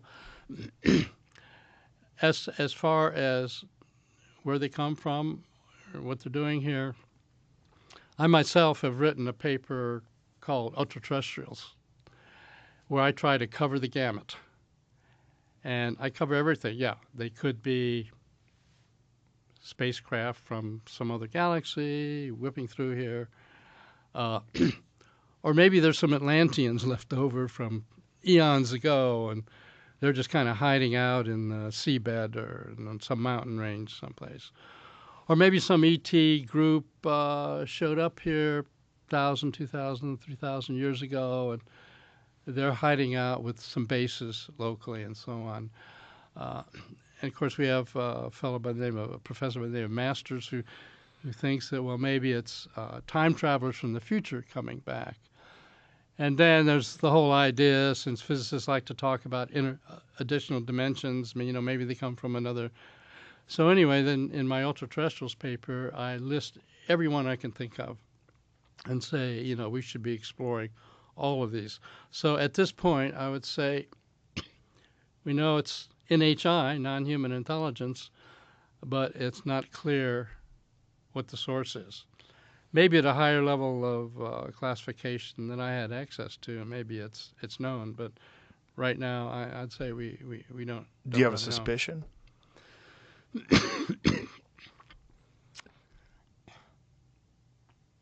I guess my suspicion that it's likely non-human intelligence from some other galaxy or far out in our own galaxy that have come here but some time back, and that there are stations here. One of our remote viewers that was really good came up one day and said, I was looking around and I think I found a UFO base on Earth. this is during the remote viewing era, and oh my God, I've got to report this to my CIA contract monitor. Do I want to tell him that? And so I did, and one of the places he came up with but one of the places he came up with was Mount Zeal in Australia. And so my CIA contract monitor says, well, I know the station keeper, CIA station keeper out in Australia. I think I'll call him, and I won't tell him why I'm asking, but I'll ask him about Mount Zeal area. So he gave him a call, and he said, I'd like to ask you about that Mount Zeal area. He says, oh, you mean where the UFOs are always flying around? Whoa. So I thought, oh, gee, So this was from Pat Price. I take him seriously. Let me give you an anecdote. I mean, I know it's hard to believe that some of this stuff could possibly be real, but here was a real game changer for me. One day, Pat Price, during the remote viewing program, came in the office and he said, I got bored last night, so I started looking around, and I decided to look at the Oval Office. And as I kind of did my way around the Oval Office, I realized there's something in the Oval Office that will harm him, and he will not get through his second term. And I'm thinking to myself, oh my God, but I have to report that to the CIA contract manager, which I did. And so they sent a team over looking for, hidden microwaves, hidden toxic substances, and when they didn't come up with anything. Of course, as we now know from history, it was the tape recorder that did him in. And he couldn't make it through his second term because he... So this was during the Nixon administration? Yeah, Nixon administration. Wow. And so interestingly enough, when he reported that to us, I said, oh my God, that means Spiro Agnew will be president, because he was the vice president. And he says, no, he goes first. Now, it turned out he did go first because of some money laundering scheme. So when I sit down and try to say, okay, what are the statistics of having somebody see that a president is going to make it through his next term and his vice president is not going to take over because he goes first? I mean, the odds of that, there's just no doubt that means it's really something. Well, especially when you consider Nixon was one of the most popularly elected presidents ever. Right. I mean, he won by an enormous margin. That was the whole where the vice presidents or the other candidate's vice president had electroshock therapy that hadn't been revealed. I remember that. Yeah, right. Yeah, and it turned out people were very concerned that he was mentally ill. When it was too late to replace him, they didn't know what to do. They finally replaced him, but it was too late. That's right. I remember that. Yeah, that was a big part of the whole thing. So, now one thing you may be surprised to learn, and you've asked me from time to time, well, what did I think as I'm facing into all this stuff? We obviously, as physicists, think about time going forward, reasonable way. And as I mentioned, the Princeton lab got involved. Robert John at Princeton was very good in quantum theory and so on. And he knows that in quantum theory, time is kind of a slippery slope. We have the space-time metric and the possibility of maybe seeing something in the future or something in the past. And so he did a series of remote viewing experiments very much like what we were doing. But sometimes he would have somebody go to a site and then wait a week and have somebody describe where the person went. Or he might have somebody describe where a person went, but the person didn't go until a week later. And so he did a lot of experiments, which, by the way, were good enough. He also got it published in the Proceedings of the IEEE, Institute of Electrical and Electronics Engineers, a couple years after our paper, like 78 or so. And so it turned out that the results, either looking a bit into the future, a bit into the past, the results were just as good. So that sort of helped solve another problem for us, because we were always, I can't blame the skeptics coming forward. In fact, our favorite phrase is, as far as remote viewing goes, there are two outcomes. People investigate it, know it works. People who don't and know it can't. And that's sort of it. So anyway, a big thing that we always got pushed on was, well, if these people are so psychic, why aren't they rich? Why aren't they at Las Vegas? Why aren't they doing silver futures or whatever? So, well, it turned out I had a chance to test that because, as it turns out, my wife, Adrienne Kennedy, was on the board of a new grammar school that was being set up in the Bay Area where we were at the time. And so I was trying to raise money because they were about $25,000 short. And so I went to a wealthy dentist I knew of and said, would you mind giving $25,000 for this school that's just being set up? We're short. He says, "Oh, wait a minute, I know who you are. You have that ESP program over at SRI, don't you?" And I said, "Yeah." He said, "Tell you what, I do silver futures. If you can get your ESP people to tell me what's happening each day, the next day in silver futures, I will follow what you tell me, and I'll bet on it, and see if I make money based on that. And tell you what, whatever money I get, I'll give your school 10% of what I make. And don't worry, if I lose money, I won't charge you." So anyway, that was interesting. Well, by now in the program, we recognize that, okay, there's the bell curve, sort of anybody can do it to some degree. So I simply went to the board of directors of the school and said, we're going to go into silver futures to make our missing $25,000. But I'm not going to ask you what you think the market's going to do the next day, because that'll depend on what you've read or what you hope for or whatever. We're going to do something different. I'm going to pick a couple of objects that are very different from each other. I'm going to label one of them market up. I'm going to label the other one market down. And I want you to describe to me today the object I'm going to show you tomorrow, which will depend on what the market does.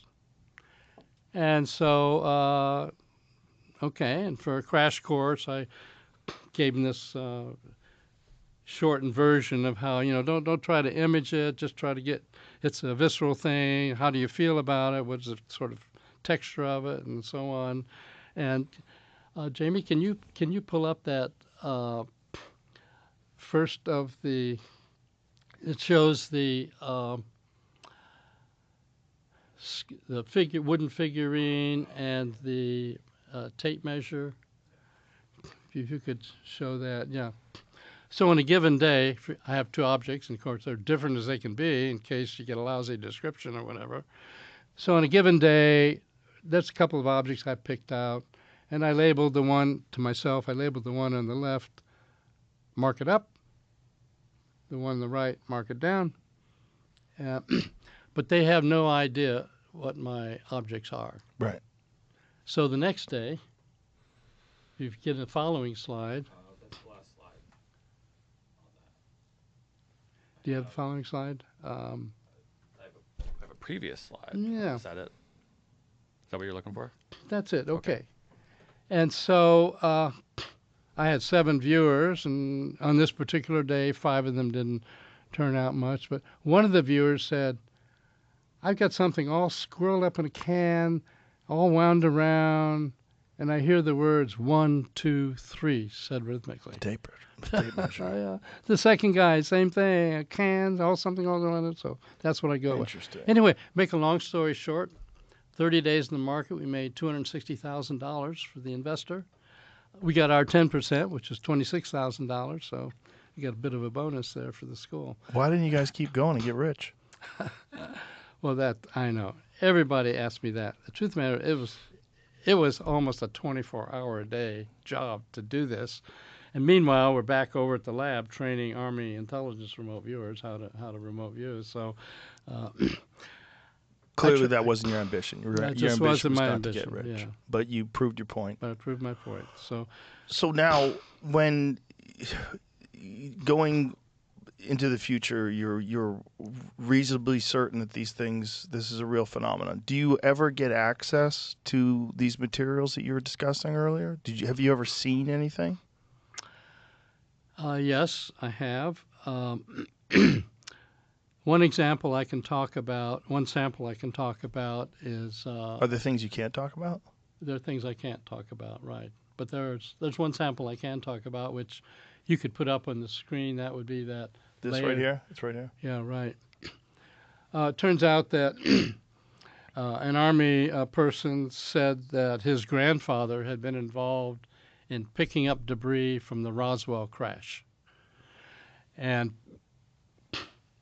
so he sent it, of all places, he sent it to Art Bell of the radio podcast, the great Art Bell. So Art Bell turned it over to Linda Howe, Linda. So she's, got it. And so she said she'd make it available and so on. So about this time, I had already had my viewpoint shifted, as I say, by Edward Teller about, we should have more openness going on. And so, in fact, Tom DeLonge came along and, the punk rock Blink-182, and said, we should be, by the way, this is before even things came out in the New York Times in December 2017. He says, I've been talking to people at some aerospace corporations, and they're saying how hard it is to get students to do their engineering and come to work for us. And so he said, well, if there's anything to, quote, the UFO area, maybe you could generate some interest that way. And so, long story short, he got Jim Simivan, now retired high-level person at CIA, got me. Keep that up, Jane. And so, so anyway, we started To the Stars Academy of Arts and Science. And so we were part of what was behind helping Leslie Kean get that story out in the New York Times to break out that something was really going on behind the scenes. Back to this material. So anyway, on this material, layered. She came up with this material. How big is this? What we're looking at? Oh, it's about this big. So 4 inches, something like that. Yeah, okay, it's pretty big. And so it's got all these layers. So on the one hand, you could say, well, this is just a guy sending in some stuff.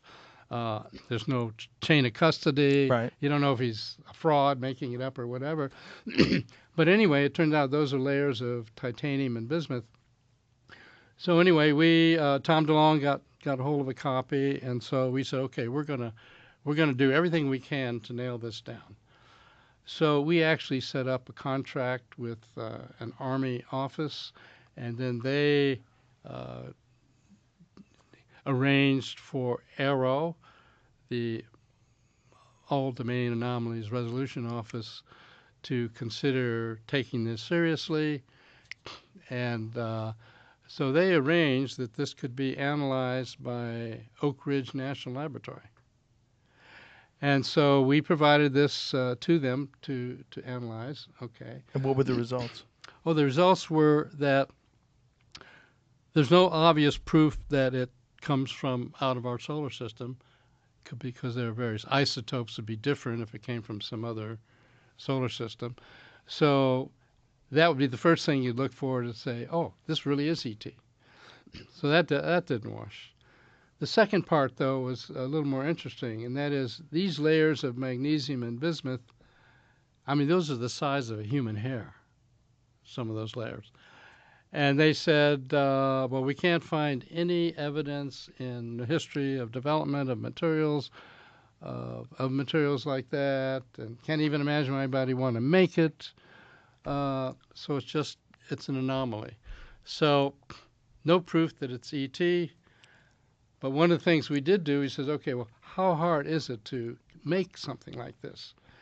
And so we got an aerospace corporation to say, can you bond bismuth and magnesium together, sort of like what we see in this sample? Well, they got 2 layers bonded, cost them over $1 million, broke down their instruments to do it. So it's still basically a mystery. So we got to read the report. It was not totally provided to the public. But So anyway, is this about a 1/4 inch thick? Is that what we're looking at here? yeah. It's about So like how many that. layers did they estimate? I think we had it might have been 18, something like that. We could probably count them. So anyway, so that's a possible example, but no conclusion we come So to this is definitively. something that is of terrestrial origin in terms of materials when you measure the isotopes, but it's of a construction method that's not currently available. That is a perfect description of the situation. And by the way, it certainly wasn't available back in the 40s and 50s, Right. and when this supposedly was found. supposedly, that's the problem. Yeah, So when was supposedly. this was analyzed in what year? Well, analyses started taking place by Linda Howe at other laboratories, I think in the years in the 2000s, and we got hold As you of go back. Yeah, we got it. I don't know, maybe 2020, something like that. So But whoever, if the chain of we got custody we is got it accurate, analyzed. We got it analyzed only a couple years ago. but if the chain of custody is accurate, it goes back far enough where this is impossible. Right. And it seemingly, given the effort that the Aerospace Corporation put in, they can't even manufacture this today Right. in that level. So This Roswell crash is the big one, right? That's the one that everybody knows about, and it was in 1947 in Roswell, New Right. Mexico, and the wreckage was flown in 2 separate planes to Wright-Patterson Air Force Base, which is unusual in and of itself.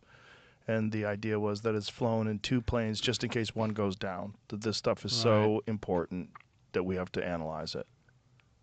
that's correct. What do you think that was? I think it was a true non-human intelligence craft that crashed. We've talked to one of my colleagues, Eric Davis, is one of my senior scientific advisors. He interviewed General Exxon, who had been head of Wright-Patterson Air Force Base and so on, and also DuBose. So he's interviewed a couple of people that were involved back in those days, and they say it was the real deal, that this was a real unidentifiable crash, and these materials were really from out someplace. And what did they say was done with the wreckage? That had been taken to Wright-Patterson Air Force Base for analysis. And did anything come out of that analysis? Not that the public would hear about. Not that you can disclose. Not that I could disclose. That's where it gets frustrating. So there was. Well, it gets frustrating even for. I mean, the compartmentalization in this area is really obscene. So you can have people sitting at this desk, and someone else sitting in that chair, and they don't have access. I can't tell him what I'm working on. He can't tell me what he's working on, and so that's our going forward with this is very, very slow and not opportune, I would have to say. And of course, we have data. Can't go into detail, but we have data about crashes in other countries. So it's really clear that we're not the only ones on the planet. So that's something to be concerned about because, for example, here we have our capitalistic competition, aerospace corporations, electronics corporations, all being very hushed up and not sharing which anything. Stifles innovation. Stifles innovation. Meanwhile, in China, you put all the labs on something like this and say, and by the way, don't say anything outside that you're not supposed to say, or you're done. And so the competition that potentially could they're be happening. unhindered. Yeah. So that's part of what's behind our not revealing what we've learned, because there might be some aspect that we've learned which in principle you'd think, well, you could reveal, but it might be the missing piece that some potential adversary said, "Oh, that's what we've been missing." Right. So even though generally speaking I'm of the feeling that there should be more disclosure, I'm also very tight on anything that could be potentially helpful to an adversary in this area. We're not going to reveal. That would be a mistake. So How do these things how do keep you- crashing if they're so good? If they can get here from somewhere else, why do they slam into the desert? Some of them have just been left in the desert, not crashed. Some of them. Some Yeah. of them have just. I talked to Diana Pasulko about this, Oh, okay. and she refers to them as donations. She said that's how Donations, they were yeah. described to her.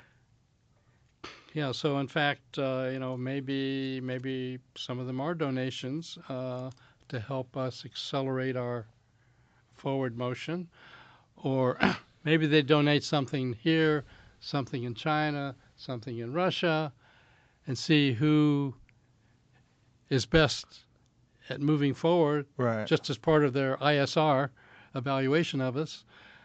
I mean, let's face it. We've had, as is known in the public, we've had UFOs come over our missile silos. One at Malmstrom Air Force Base that Salas has talked about, Bob Salas. They turned off all of our missiles. So there's no way it could be launched. In Russia, there's even a worse case. They started the launch sequence in Russia at a missile silo, nuclear missile silo, and the people at the location could not stop it, could not turn it off. So they thought, World War III is about to stop. Fortunately, it was turned off. So anyway, you've got two things. So whoever was doing that, whoever was manipulating it, turned it off. That's right. Do So you there's a think big it's- question. There are two ways to look at that. Right. They're friendly and benign, and they just want us to know that if we get too frisky down here and think about having a nuclear war, they can stop it. Or they might not be benign, and the Armada is on its way, and they just want to test that they can stop our use of nuclear weapons against them. So it's, from a security standpoint, and from a DoD standpoint, from an intelligence community standpoint, you always have to have the worst scenario in your mind Right. and see where you go. Yeah. Well, I would imagine from a security standpoint, it's a nightmare because you're not secure at all. If something can fly over your airspace and you can't do anything about it, and it can shut down your missiles or turn them on, you're in a very strange situation That's true. where you're completely helpless, dependent upon the whim of these beings Exactly. or whatever their mandate is, whatever they're trying to do. Right. What do you think they're trying to do here? I have thoughts going in many directions in answer to that question. All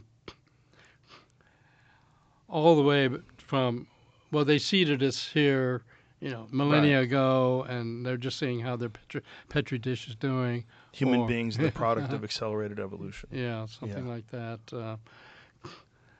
But I mean, it's really hard to know. I mean, it may be that we're a very special planet because we have all this water, which generally speaking is kind of rare.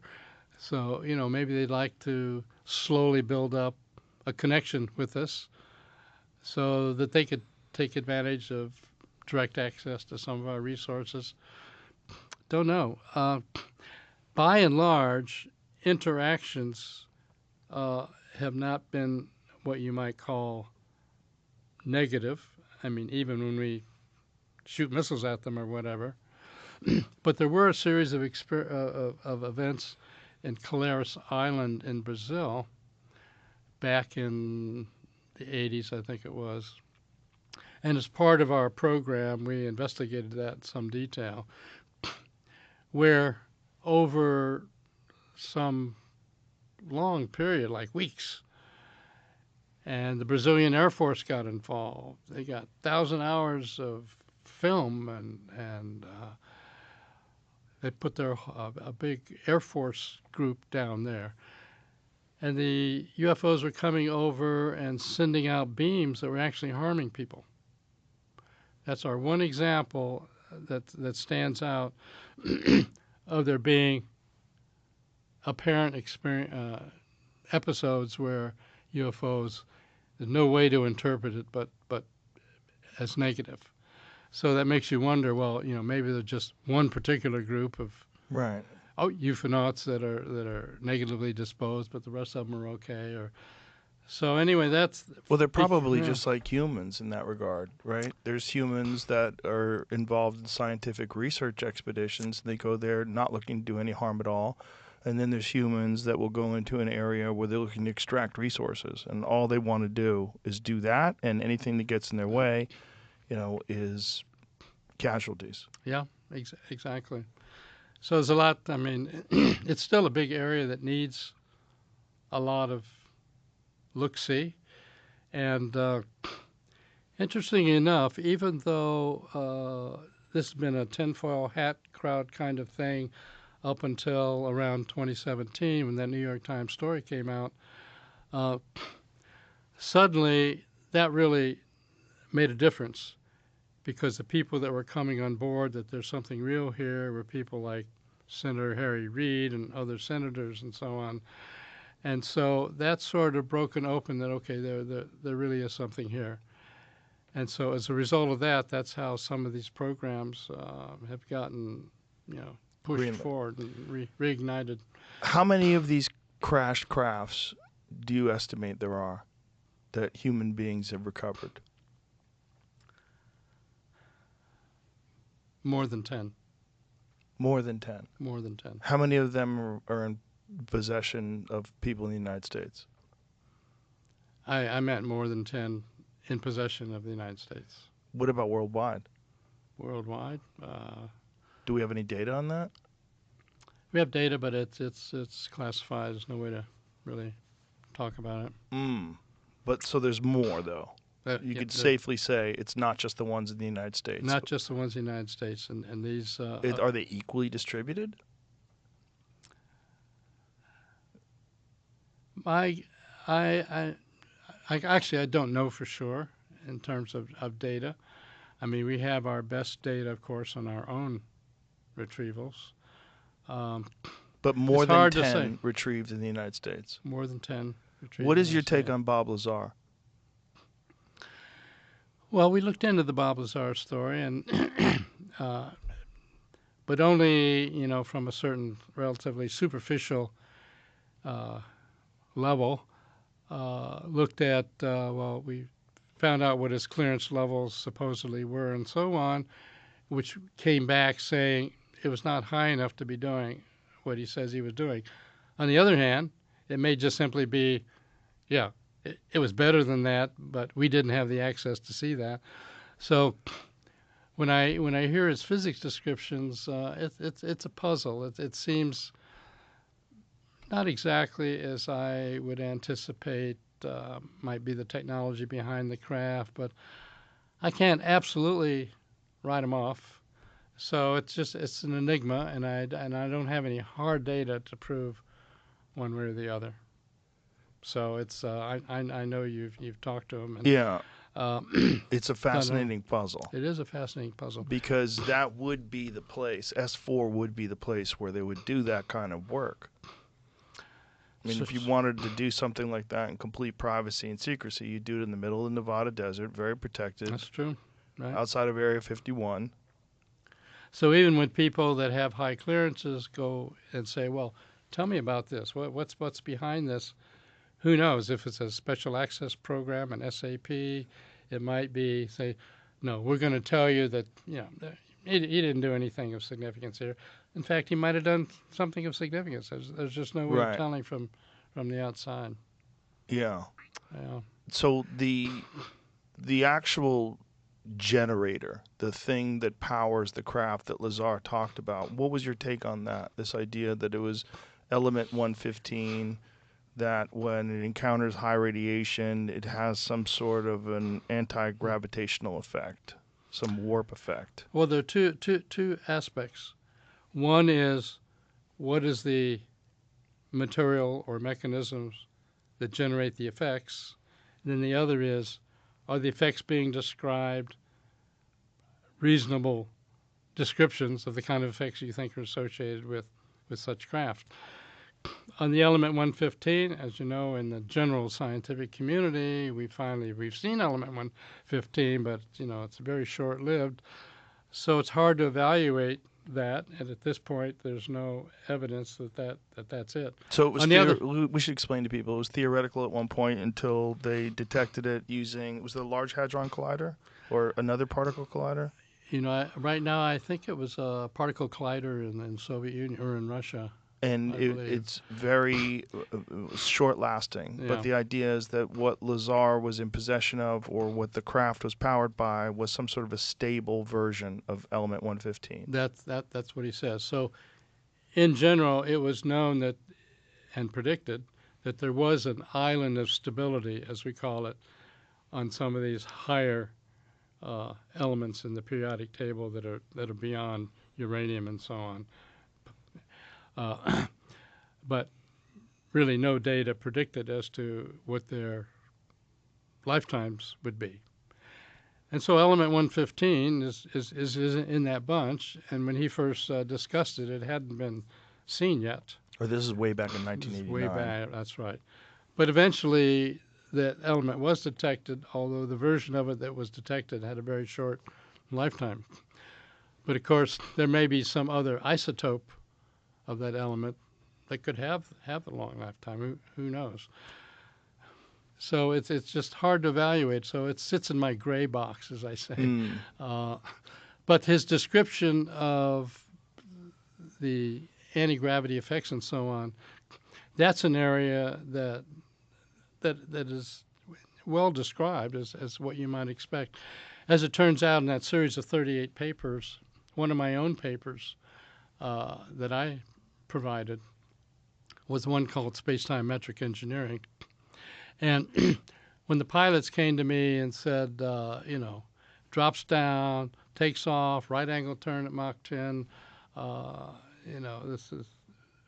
this is way beyond our physics. And I said earlier, no, I think it's not beyond our physics, beyond our engineering. But what I did on the physics level was all of our electronics that we have here, for example, this microphone, the recording that you're making, and so on. That's all based on electromagnetic kinds of technologies, all of which come out of Maxwell's equations. Maxwell's equations, Clerk Maxwell, way back in the 1800s, developed the equations for electromagnetism, and basically any kind of electromagnetic device, you name it, Wi-Fi, whatever, can be traced back to his equations. So what I said to myself was, okay, we have these apparent craft operating with this unbelievable kinds of activity.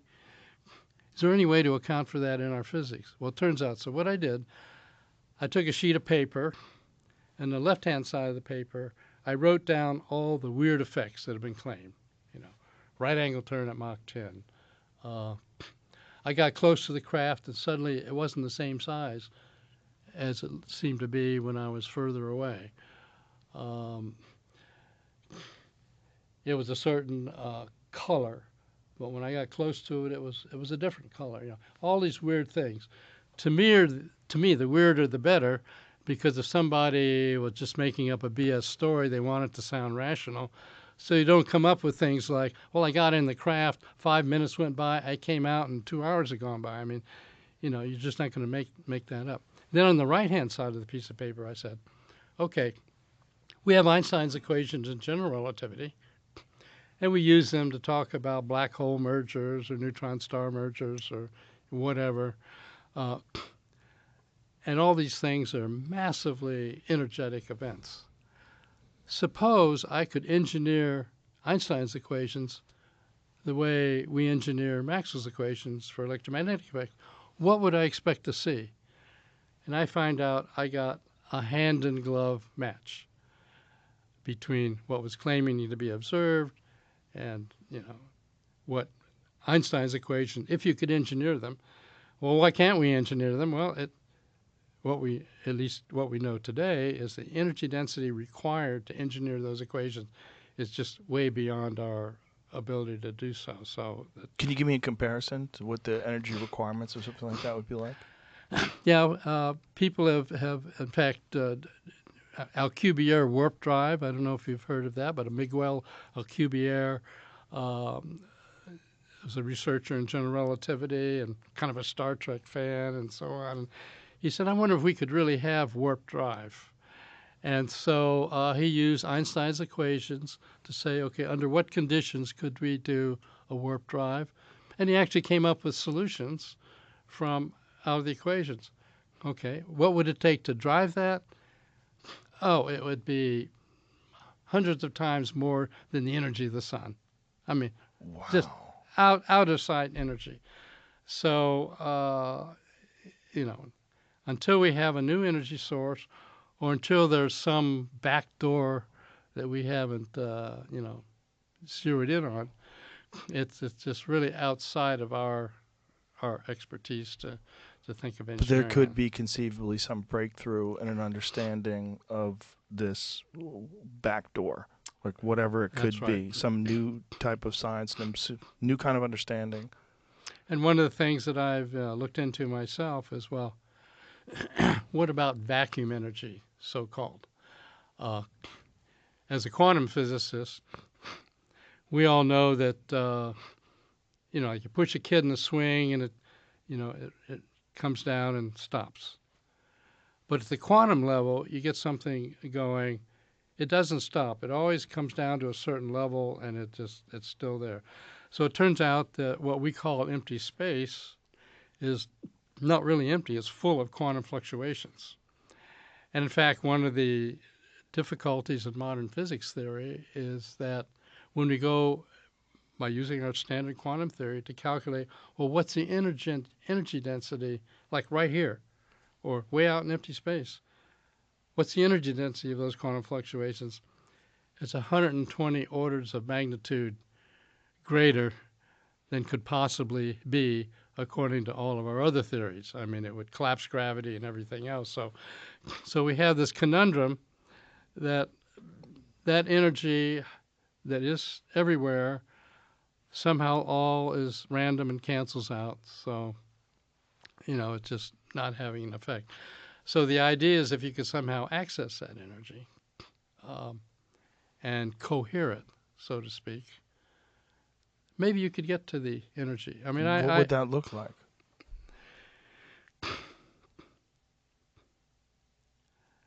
Well, if I go off on a weird tangent, I could tell you what it might look like. Along the way in the remote viewing program where we're kind of looking at physical effects, we decided to take a look at so-called levitating saints. Okay. And so, you'd think, okay, well, that's a Catholic church trying to pretend it's got these magical people and whatever. But when you dig into the data, you find that isn't it. It's that the church hated the idea that some individuals were levitating because they might be in the middle of giving mass and suddenly they, float up or whatever. So it turns out that even looking in the deep literature of the Inquisition and so on, the evidence is really solid that there have been levitating saints. And what the Catholic Church usually did is they squirreled them off into some monastery where nobody'd see them because they're so. When you say levitating, like what do you mean? You mean like how I far mean- off the ground? Sometimes, Jamie's got something here. Notable example happened during a visit to Italy from the Spanish ambassador. The ambassador had visited Joseph in his monastic cell and was so impressed that he wanted to return with his wife. Joseph entered the church where the couple hoped to meet him, and upon seeing the statue of Mary elevated 10 feet into the air, flew over the crowd to the statue, prayed, flew back to the door, and returned home. The church later took depositions from a number of people who were there that day, and their stories were consistent. And what year was this? 1628. 1628. So there are enough stories like that with lots of observers and the reporting under really excellent conditions. Okay, now that guy didn't have a nuclear power pack on his back. So how did that happen? Well, the only thing I can think of in terms of the physics we know today would be that somehow the vacuum energy, which can be very high if you cohered it, and if you made it non-random, maybe that could do it. So perhaps he was able to access this with states of consciousness because he was so devout in his faith that That's upon seeing this, the experience was so overwhelming that he was somehow able to access this energy. Right, and that ecstatic state is... But it would take this extreme belief, this extreme commitment, this state of mind that's very rare. Exactly. That's what it would take. And you would follow that when you did the experiments with the quantum chip. You would say, well, if someone's able to control oscillations, you're doing something with your mind that shouldn't be possible. Right. And you're affecting a physical thing that shouldn't be possible. And this is just someone who'd never thought of doing that before, someone who didn't know that they were going. This is a physical manifestation of the power of whatever unknown ability of the human mind. So since it's unknown, there's no way we would know how to tap it. Right, and if these are very unique moments where this is an extremely devout person who obviously was a monk, was probably meditating and achieving this insane state of consciousness that's almost impossible to get to unless you're committed as long as he was, unless you're as dedicated as he was, and then he has this overwhelming moment. Right, and have no way to, connect the physics to it. Now, but the idea is that if there is energy that's allowing a person using their mind to do this, that somehow or another, if this energy could be accessed through science, through physics, through engineering. We tried to look into that. For example, Andrei Sakharov, a very famous Soviet physicist, said, I don't think gravity is its own thing. I think really it's a manifestation of the underlying quantum fluctuations. And so I and some colleagues from Lockheed Martin and elsewhere kind of looked into that option. And, if we're just sitting here talking and so on, universe is full of quantum fluctuations. Why don't I notice it? On the other hand, if you get into your fast-moving car and you suddenly take off, you're pressed back in your seat. Well, what is it that's pressing you back? I mean, it isn't the wind. You've got a windshield and a cover. Well, there's some modeling that says, well, maybe it's because if you try to accelerate through the vacuum fluctuations, it will push back on you. So that might be our first little touch that, okay, under conditions of acceleration, we do notice the background vacuum fluctuations.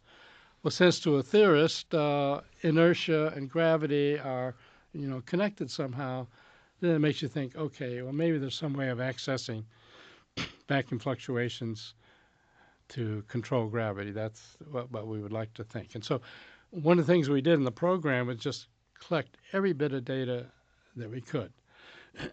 So, for example, when I went through my analysis of, well, if we could engineer general relativity, what we'd expect to see, a number of things came out of it. So, for example, in this room, most of the electromagnetic energy we don't see. It's in the form of heat, and we don't see heat. If you get an infrared detector, you can see it, but we don't see heat. Well, it turns out that under the conditions in which you're controlling gravity, the way these craft appear to be doing, one of the consequences and one of the attributes that goes along with it is that frequencies get raised. And so the heat of a craft that you ordinarily wouldn't see can get raised up into the visible spectrum. And so that's why they might look so bright. That also has certain other additional consequences. That is, if it's powered up and it's sitting there on the ground and you get too close, the ordinary heat spectrum, which isn't harmful, or the visible spectrum, which isn't harmful, can be shifted up frequency into the ultraviolet and soft X-ray. So if you get too close to a landing craft that's powered up, you might get a sunburn, which is one of the things that has been reported. Or you might actually, in fact, get radiation poisoning from X-rays and so on. So those kinds of things seem to go hand in hand and give us some clues of where to look. What is your take on the Travis Walton story? I think the Travis Walton story is right on. I think that's a solid story. It's a very. I don't have any I have a specific. bobblehead. It's a Travis Walton bobblehead. Oh yes, okay. That's him. He gave it to me. I Pretty see. cool. Okay. No, I think I all aspects that I've seen of his story, I take that as. For people that don't know the story, I'll give you a brief synopsis or a brief breakdown of what it was. They're loggers. They're driving through Arizona. They see this craft moving through the sky, and it goes into the woods. Travis gets out of the truck, runs towards it, gets too close to it, and is hit with some sort of a beam. Flies back, falls down. The other guys panic. They take off in the truck, and as they're taking off, they're arguing that they need to go back and get him. We need to go help him. We need to go back and get him. They're all freaked out. They decide, yeah, we got to go back. So they turn around, and he's gone. They get back to the spot. The craft is gone. Travis is gone. They reported. Everyone's freaking out. No one knows. They suspect they might have killed him or something. 5 days later, Travis appears wearing the same clothes, looking none the worse for wear, with this fantastic story that they took him aboard this craft, and they communicated with him and fixed his body. That something happened to him upon the impact of whatever that ray was that hit him, that he was going to die. They repaired him, and they communicated with him and brought him back. 5 days later, he has this story. And he's had the same story for decades. And one of the reasons I accept that story is that, for example, the other people who left the site and then went back, they eventually did polygraphs on them, and they passed the polygraphs. I mean, they weren't making up that story. Polygraphs are manipulatable. You can manipulate a polygraph. You can, but would I expect that some unsophisticated loggers would do no. it? You know, particularly one of the guys didn't even like Travis. One of the guys, Travis, got into a fist fight with the actual day of the event. Oh, my. Yeah, and he also told the exact same story. Right. Yeah, right. So there was a lot going on with that one. And then there had been frequent sightings in that one particular area, which is also weird. Like, what is it about certain areas? I mean, there's the area that you discussed in Australia. Well, that would kind of make sense if there really is a base somewhere. You know, and the real thought that keeps getting brought about in the zeitgeist is the ocean. That's what people bring up all the time. If you wanted to hide in plain sight, where would you hide? Well, you hide in 3/4 of the Earth's surface that we very rarely examine. And the observation of UFOs coming up, or non-human intelligence craft coming up out of the ocean, they're all over the place. Right. And so Tim Gaudelet, who's ex-Navy admiral, he's a Navy admiral now retired, who was in charge of NOAA, the National Oceanographic, whatever it's called.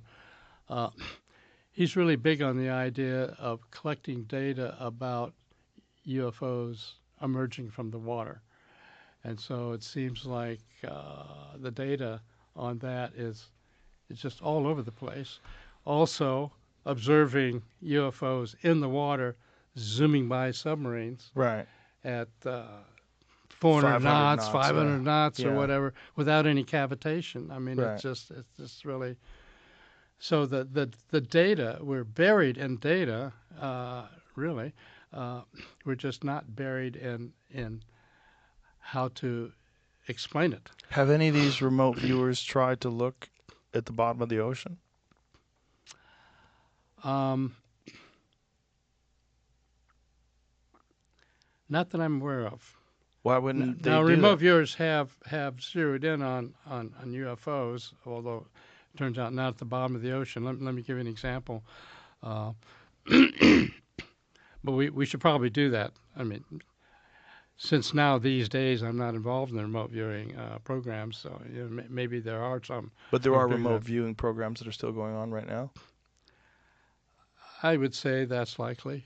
I mean, when you have an asset that works to Yeah. some degree, Even though it's dismissed publicly. even though it's dismissed publicly. So even after the SRI program got shut down, and after I came out to Austin in, '85 to set up EarthTech International and the Institute for Advanced Studies in Austin, starting to pursue my physics stuff because I really wanted to pursue my physics. I didn't want to stay in looking at remote viewing forever. But I got calls from certain intelligence agency asking me if I'd be willing to set up another program in remote viewing. And so I figured, okay, I turned them down because I liked the change I had made. But so if they ask me that, chances are they ask somebody else that, and they've probably got somebody to agree to do it. And from time to time, many of the remote viewers that we trained in Army INSCOM, for example, have now, retired from the Army, and they're teaching remote viewing classes, and they often get tasked by somebody back in the intelligence community to check out something. I mean, they've been very prolific in, for example, detecting, say, cargo ships coming across the ocean where a certain container is full of dope. Really? That's been released on the CIA site about remote viewing results, and so you can find it. Of course, I tell any remote viewers I know, don't want to advertise that because you don't want cartels Right. putting a check on your back. So Yeah, but what I'm interested in is the possibility of things under the ocean, and I would imagine if I was running a remote viewing program and I had suspicions that there's activity under the ocean, like that craft that was seen that goes 500 knots under the water, that I would start looking under there. I can well imagine that somebody is. But you're just not aware of I'm anything. just not aware of it. But There's this structure that exists off the coast of California at the bottom of the ocean that looks odd, very odd. It looks very constructed. It looks man-made or intelligent in its construction. And I was just looking at something on Google Earth the other day where people are having a hard time finding it now, and they're thinking that it's perhaps obscured. obscured, yeah. See if you can find that, because I saw that. I know too, what but you're I couldn't remember talking what it was about. You saw it as well? I saw it as well, and it was certainly interesting. It looked So- very weird. It looked like some sort of a base. It was flat on the top, but it looked like it had openings in it. Let's see, I lost your sound. Is there? Oh, you did? Jamie, maybe it's your headphones, or did you step on something? You hear me now? No, I mean We'll- I just hear we'll you take through it- the air, but not. Listen, we're going to take a break right now because I got to use the restroom anyway, and Jamie will fix it, and we'll be right back. Had a little tactical snafu, use the restroom, and we're back. So I forget exactly where we're at, but I know where I wanted to go. Where I wanted to go is we're talking about potential sources of energy, potential sources of propulsion systems. How much do you consider the possibility that the things that people are seeing are ours? They're made in some top secret program using some advanced propulsion system, some advanced energy system that is not publicly disclosed. I wouldn't rule out the fact that we may have some pretty fancy things running from our own labs. I know that what gets developed in the dark labs, some of which I know about, are really advanced, but it just can't cover the whole observation that we're seeing with what we call NHI craft, non-human intelligence craft. But do you think that some of this stuff has been back engineered from these non-human crafts? Some of the materials, I would say yes. I think we've got some. it's out on the web these days. That, for example, Battelle Institute has supposedly were given some materials from the Roswell crash, and we always hear the descriptions of this foil that you could crumple up and then you let go and it just flattens out again and so on. So material of that type was provided to Battelle, and they worked on it for some years to try to see if they could reproduce it. And the claim is that, and it's in the public domain, that nitinol came out of it, which is that material that can be heated and then it'll reform into its original source.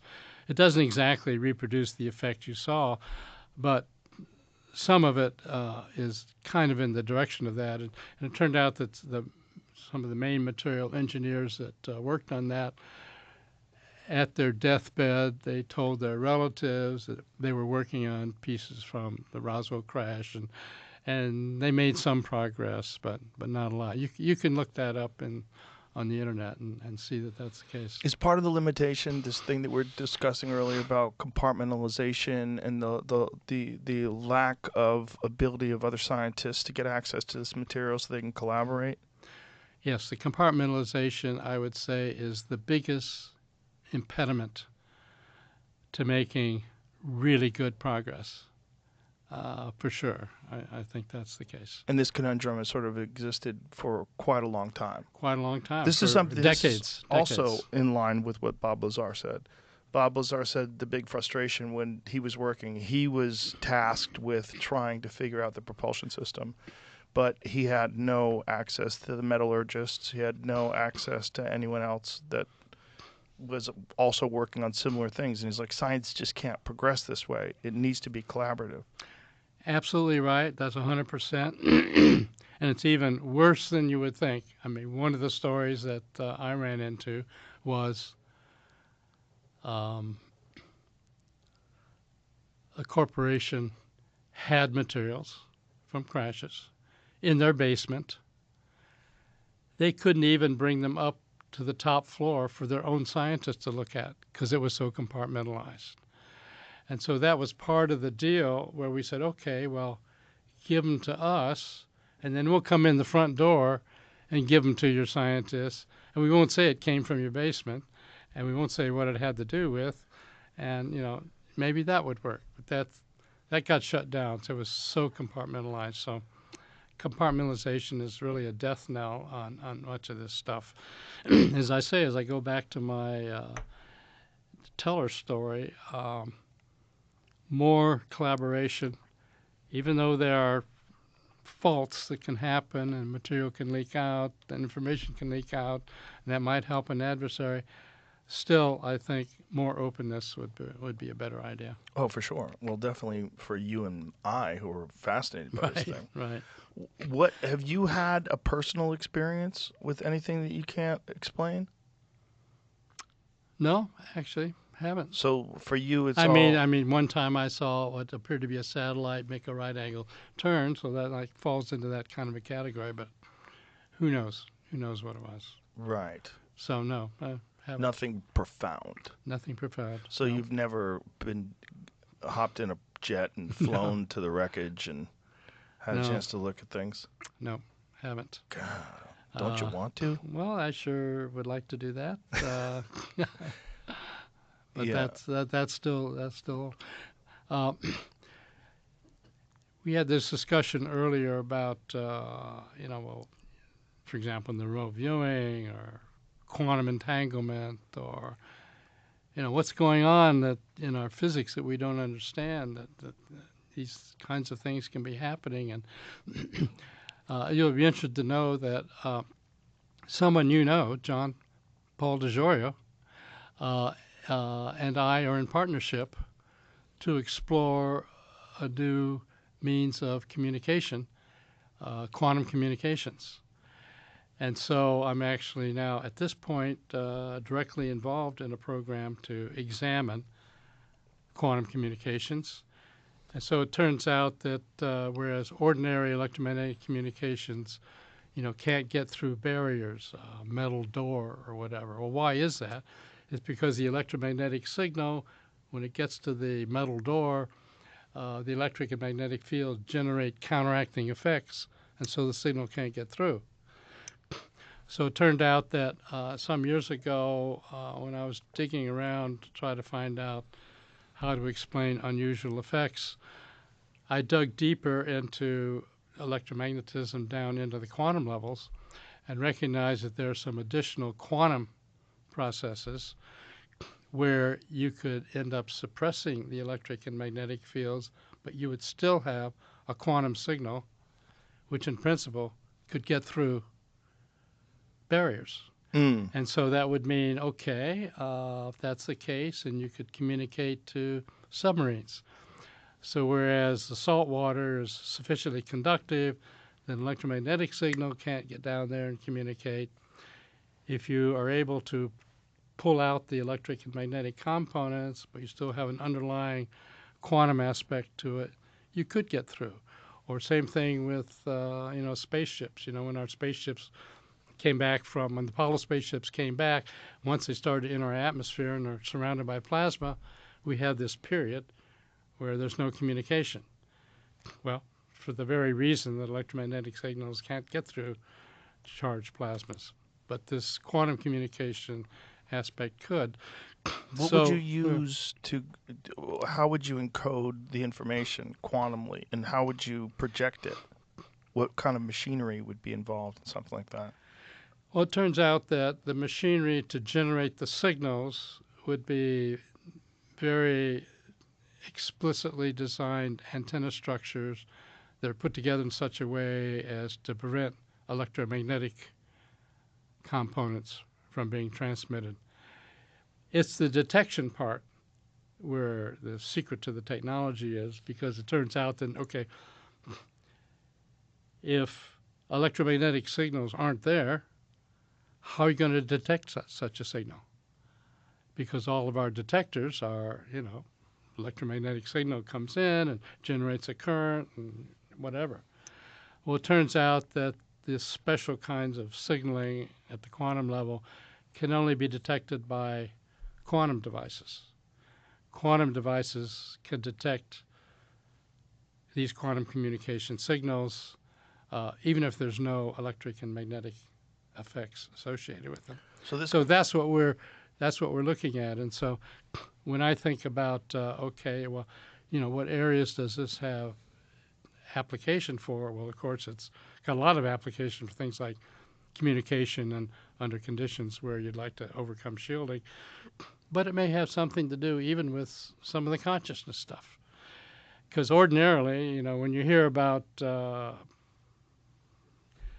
people trying to think, well, what about consciousness? Is it still just all molecules and neurons whirling around, or are there some additional fields? There are a couple of physicists, a physicist and an anesthesiologist. The physicist Roger Penrose, he got a Nobel Prize for general relativity stuff, and Stu Hameroff, who is an anesthesiologist. They coupled up and started saying, okay, is there a possibility that there are quantum aspects in ordinary life, in ordinary consciousness? Because it sounds kind of reasonable. The anesthesiologist says, well, when I give somebody a certain anesthetic, they lose consciousness. So there must be something about the anesthesia that grabs onto whatever's responsible for consciousness. So make long story short, they came up with a model where they felt that there are, in fact, quantum processes occurring within the brain that, in addition to the stuff we all read about and know about, like neurons and all that kind of stuff, there's also a distribution throughout our brain and nervous system of what's called microtubules. And it turns out microtubules have such a structure. You do experiments in the lab to show this, that they can detect quantum signals. So the idea that even in our consciousness there are mechanisms for detecting quantum signals is like a whole new area to investigate. And so there are some, biological and consciousness-oriented experimenters that are taking a look at this idea that, okay, instead of just saying quantum entanglement, that's how information you get from here to there, maybe we can actually find out, okay, well, what's the mechanism, though? And so this is a whole new area. It turns out that I developed proof of principle for this sub-rosa quantum communication stuff on a classified contract back in the 90s, actually. So I got proof of principle in that situation. However, you say, okay, well, if you got proof of principle, then why aren't we using it? Why isn't it all over the place? Well, it turned out that quantum detectors were very, new kinds of circuitry and nothing ready for prime time. So I put that whole thing on the shelf, let it sit there for a while. And now, because of quantum computing, it turns out a lot of research effort is going in to develop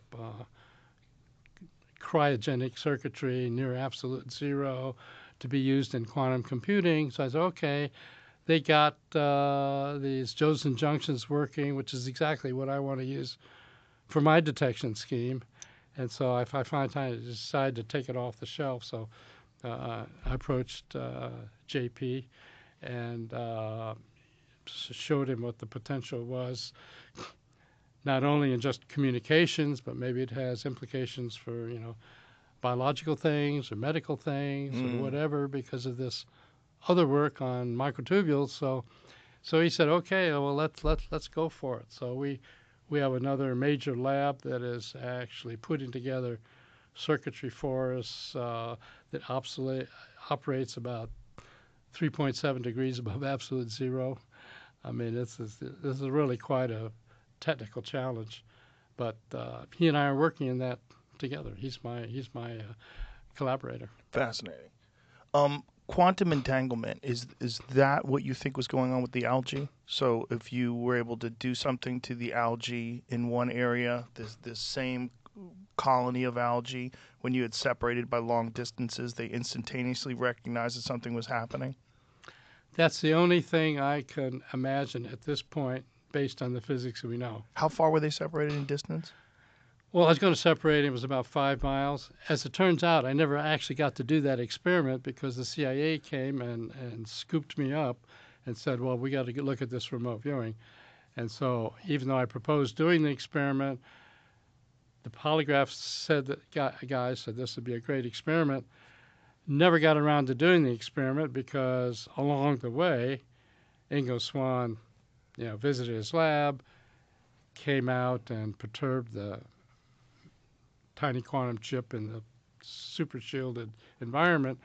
That brought the CIA on my doorstep, and so then we went off in that direction. So I never got to do the experiment. So as you consider all these technologies, as these innovations occur and technology becomes more and more powerful, like quantum computing, like many of these things that we're seeing now, do you think that these are all steps to further understand how these crafts could possibly work, and we're getting closer and closer to it, where disclosure would accelerate that, and we would have to get over this.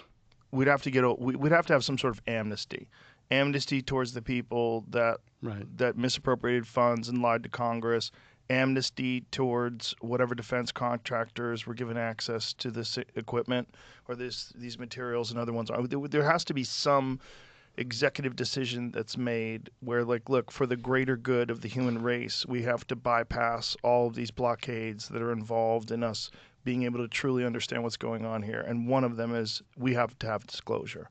Yes, exactly. And in fact, we're not alone in thinking that way, as many in the field are aware of. In 2023, then Senate Majority Leader Chuck Schumer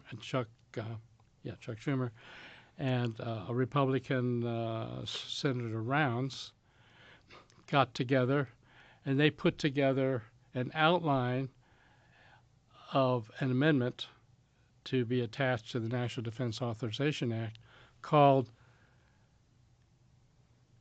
UAP Disclosure Act 2023. And it's pages and pages long. And it's hard to believe, but within this document, they outline how you would go through disclosure. And it's very detailed. I mean, for example, this is an official government document. You can go find it on the internet. Non-human intelligence phrase is mentioned more than 20 times. Whoa. And the document said, look, what we need is a presidential panel, president, say, officiated panel of people from several different areas who, and all those people out there who have materials and so on. We're going to practice eminent domain, which turns out to be one of the things that turns people's hair on fire when they think they've got something and don't want to share it. But anyway, that we have to come up with a process whereby corporations that have been involved in this can begin to share their history and their data and their materials.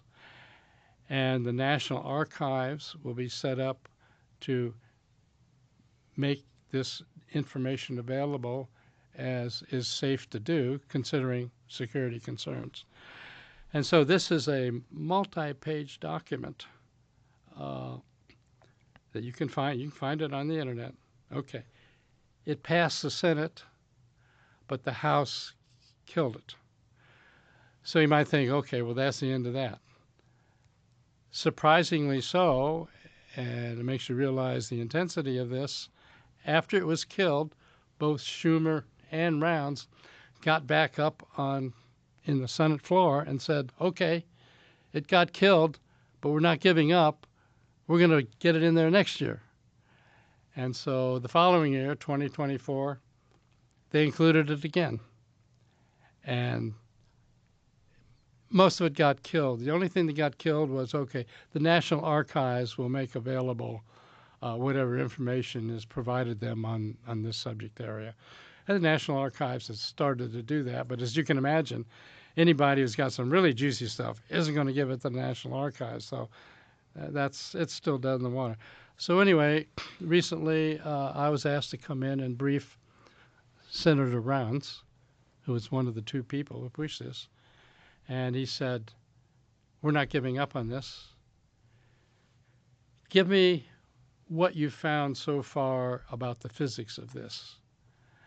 Because when we try to push it, we always get the pushback that, well, you know, we're not going to make any headway. The pilots say this is way beyond our physics, but I understand that you and your colleagues have worked on this and felt that you can provide some of the physics. We may not get the engineering yet, but we have some place to start. Is that true? Because I need to push back on the pushback. So I gave him a long lecture on the physics, which I've also presented to the Senate Select Committee on Intelligence, the Senate Armed Services Committee, ARROW, the All Domain Anomalies Resolution Office. So the information is coming out into those places, and so though there are those people in high positions of power in our Congress who are really pushing it. So, for example, as it turns out, tomorrow there's going to be a big meeting. I think it was set up by Representative Luna, I think it's Representative Luna. You know, when they put out that official document saying, okay, JFK files are coming out, RFK files are coming out, MLK files are coming out. In that list, UFO files are coming out. Well, they haven't gotten there. The Epstein files are coming out. Okay. So it's officially on that list. And so, in fact, as it turns out, tomorrow there's going to be a big thing in Congress where they're going to have an open hearing with people coming forward to talk about that there should be some release of some steps forward to release this kind of data. So it is not a dead issue. I mean, it is hot, and there are a lot of really powerful people behind it. But you've got the resistance buried. I mean, there are people within the intelligence community and the DoD who do think we need more openness. They see the same issues I see, that we're not making much progress because everything is so compartmentalized. Right. So Is there a it's an concern? ongoing thing. When you talked about during the Bush administration, you were tasked, along with others, to try to figure out what are the pros and what are the cons, and what outweighs what.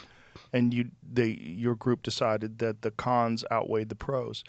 When it comes to disclosure today, with the risk of espionage, and with the risk of this information, if it becomes disclosed and everybody has access to it, clearly, if it's disclosed to the general public, it's also going to be disclosed to our enemies. Right. And so this becomes an issue of national security. Yes. So it's got to be done correctly. How would one do that? Well, this write-up that Schumer and Rounds and some other people, Gillibrand and Rubio, put together, said, okay, we're going to have to lay everything out on the table at a highly classified area. We're going to have to sort our way through of what can be released that doesn't take the chance of giving our potential adversaries data they need to leap ahead of us. But nonetheless, we've got to have more collaboration so that we can move ahead faster. So that's the job of, at least in that document, of a 9-person panel to figure out, okay, what could be released without jeopardizing our national security so much, but nonetheless accelerating the kind of collaboration we need to make headway faster. And then there's the issue of when it does get disclosed, like what happens to the general public's perception? If this is like a national disclosure, if Trump gets on television and discloses everything we know so far, we are in possession of 10 vehicles, however you want to call them, right, of non-human intelligence that are not ours. We have been working on this for decades in secrecy, but because of the fact that everything has been so secret and everything's so compartmentalized, innovation has been stagnant. Our understanding of it has been stagnant. The only way forward is to disclose, but this is going to come with a radical reimagining of our place in the universe. What you've just described is what I think has to happen. I mean, because you have whistleblowers like Dave Grush coming forward, and he basically says we've got craft, we've got bodies, we've got aerospace corporations working on this behind the scenes. But in the end, that doesn't go anywhere. It doesn't really solve the problem. And you have people come forward and said, look, I can give you the address of where the stuff is stored. So we can take this out of the discussion area and really prove something. But it would take, I think, a presidential executive order or something to light a fire under that process to have it happen. So, but that's all possible. It's all possible. And when I compare, where are we today as compared to where we were in 2004 or whenever that other discussion took place. At that time, there was a lot of stigma. There was no proof you could kind of put your hands on. There was, in fact, purposely designed misinformation by the intelligence community.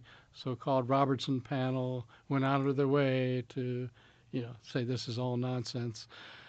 So that was something you're dealing with. So there you realize, well, if I come forward and say there's really something to this, I'm really blasting through quite a brick wall here. But in the intervening decades, I think we've gotten to a point where the reasons we had to not do it then are no longer applicable. But some of the concerns we had discussed then are still applicable and we have to pay attention to them.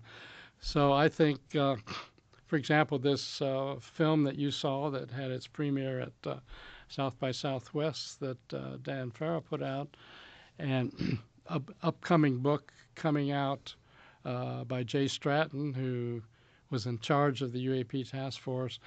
These kind of things are going to accelerate that option. And so I think it's only a matter, I mean, I would find it difficult to believe that within a decade we're not going to figure out how to do this, and that there will be what you and I would call disclosure, but in a responsible way where we're not providing the enemy information they need.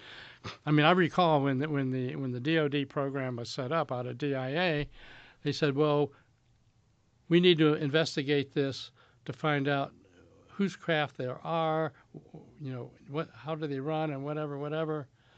And then the second reason was, what if our potential adversaries get access or figure this out from their data collection before we do, and they leap ahead of us? So it turned out that whole program was not based on one. They couldn't care less where these things were coming from, what their intentions were. They're really worried about the possibility of an adversary getting ahead of us. So that was the driving force behind the whole program. Well, now having all these intervening years go by, and there hasn't been any obvious super breakthrough by adversaries, I think now is the time we could have a kind of a reconciliation process, make sure we don't put everybody in jail that had anything to do with covering this up, provide proper lanes to bring various aspects of information forward. And so that's what I and colleagues that I interact with are trying to do today. I would also think that if I was looking at civilization, particularly United States civilization, and thinking what kind of an impact would things have in 2004 with disclosure, and what kind of an impact would they have in 2025, I think that this gradual acceptance and this understanding that this is probably a real phenomenon is much more widespread today. So Yes. the concept of it wouldn't be as shocking as it would have been 2 decades ago. 2 decades ago, by the way, is when the Tic Tac vehicle was observed, which is 2004, which is really kind of crazy when you think about the technology that was required to do something, and then imagine that technology being ours in 2004. It seems preposterous. Right. It seems almost outside of the realm of even whatever top secret programs could have been running, some black programs could have been running. That seems too much. It is too much. It seems too crazy. So I think a big breakthrough, and I think you probably agree, was the New York Times. That 2017 report in the New York Times was huge, because here it is in the most prestigious newspaper in the United States, in the world, right?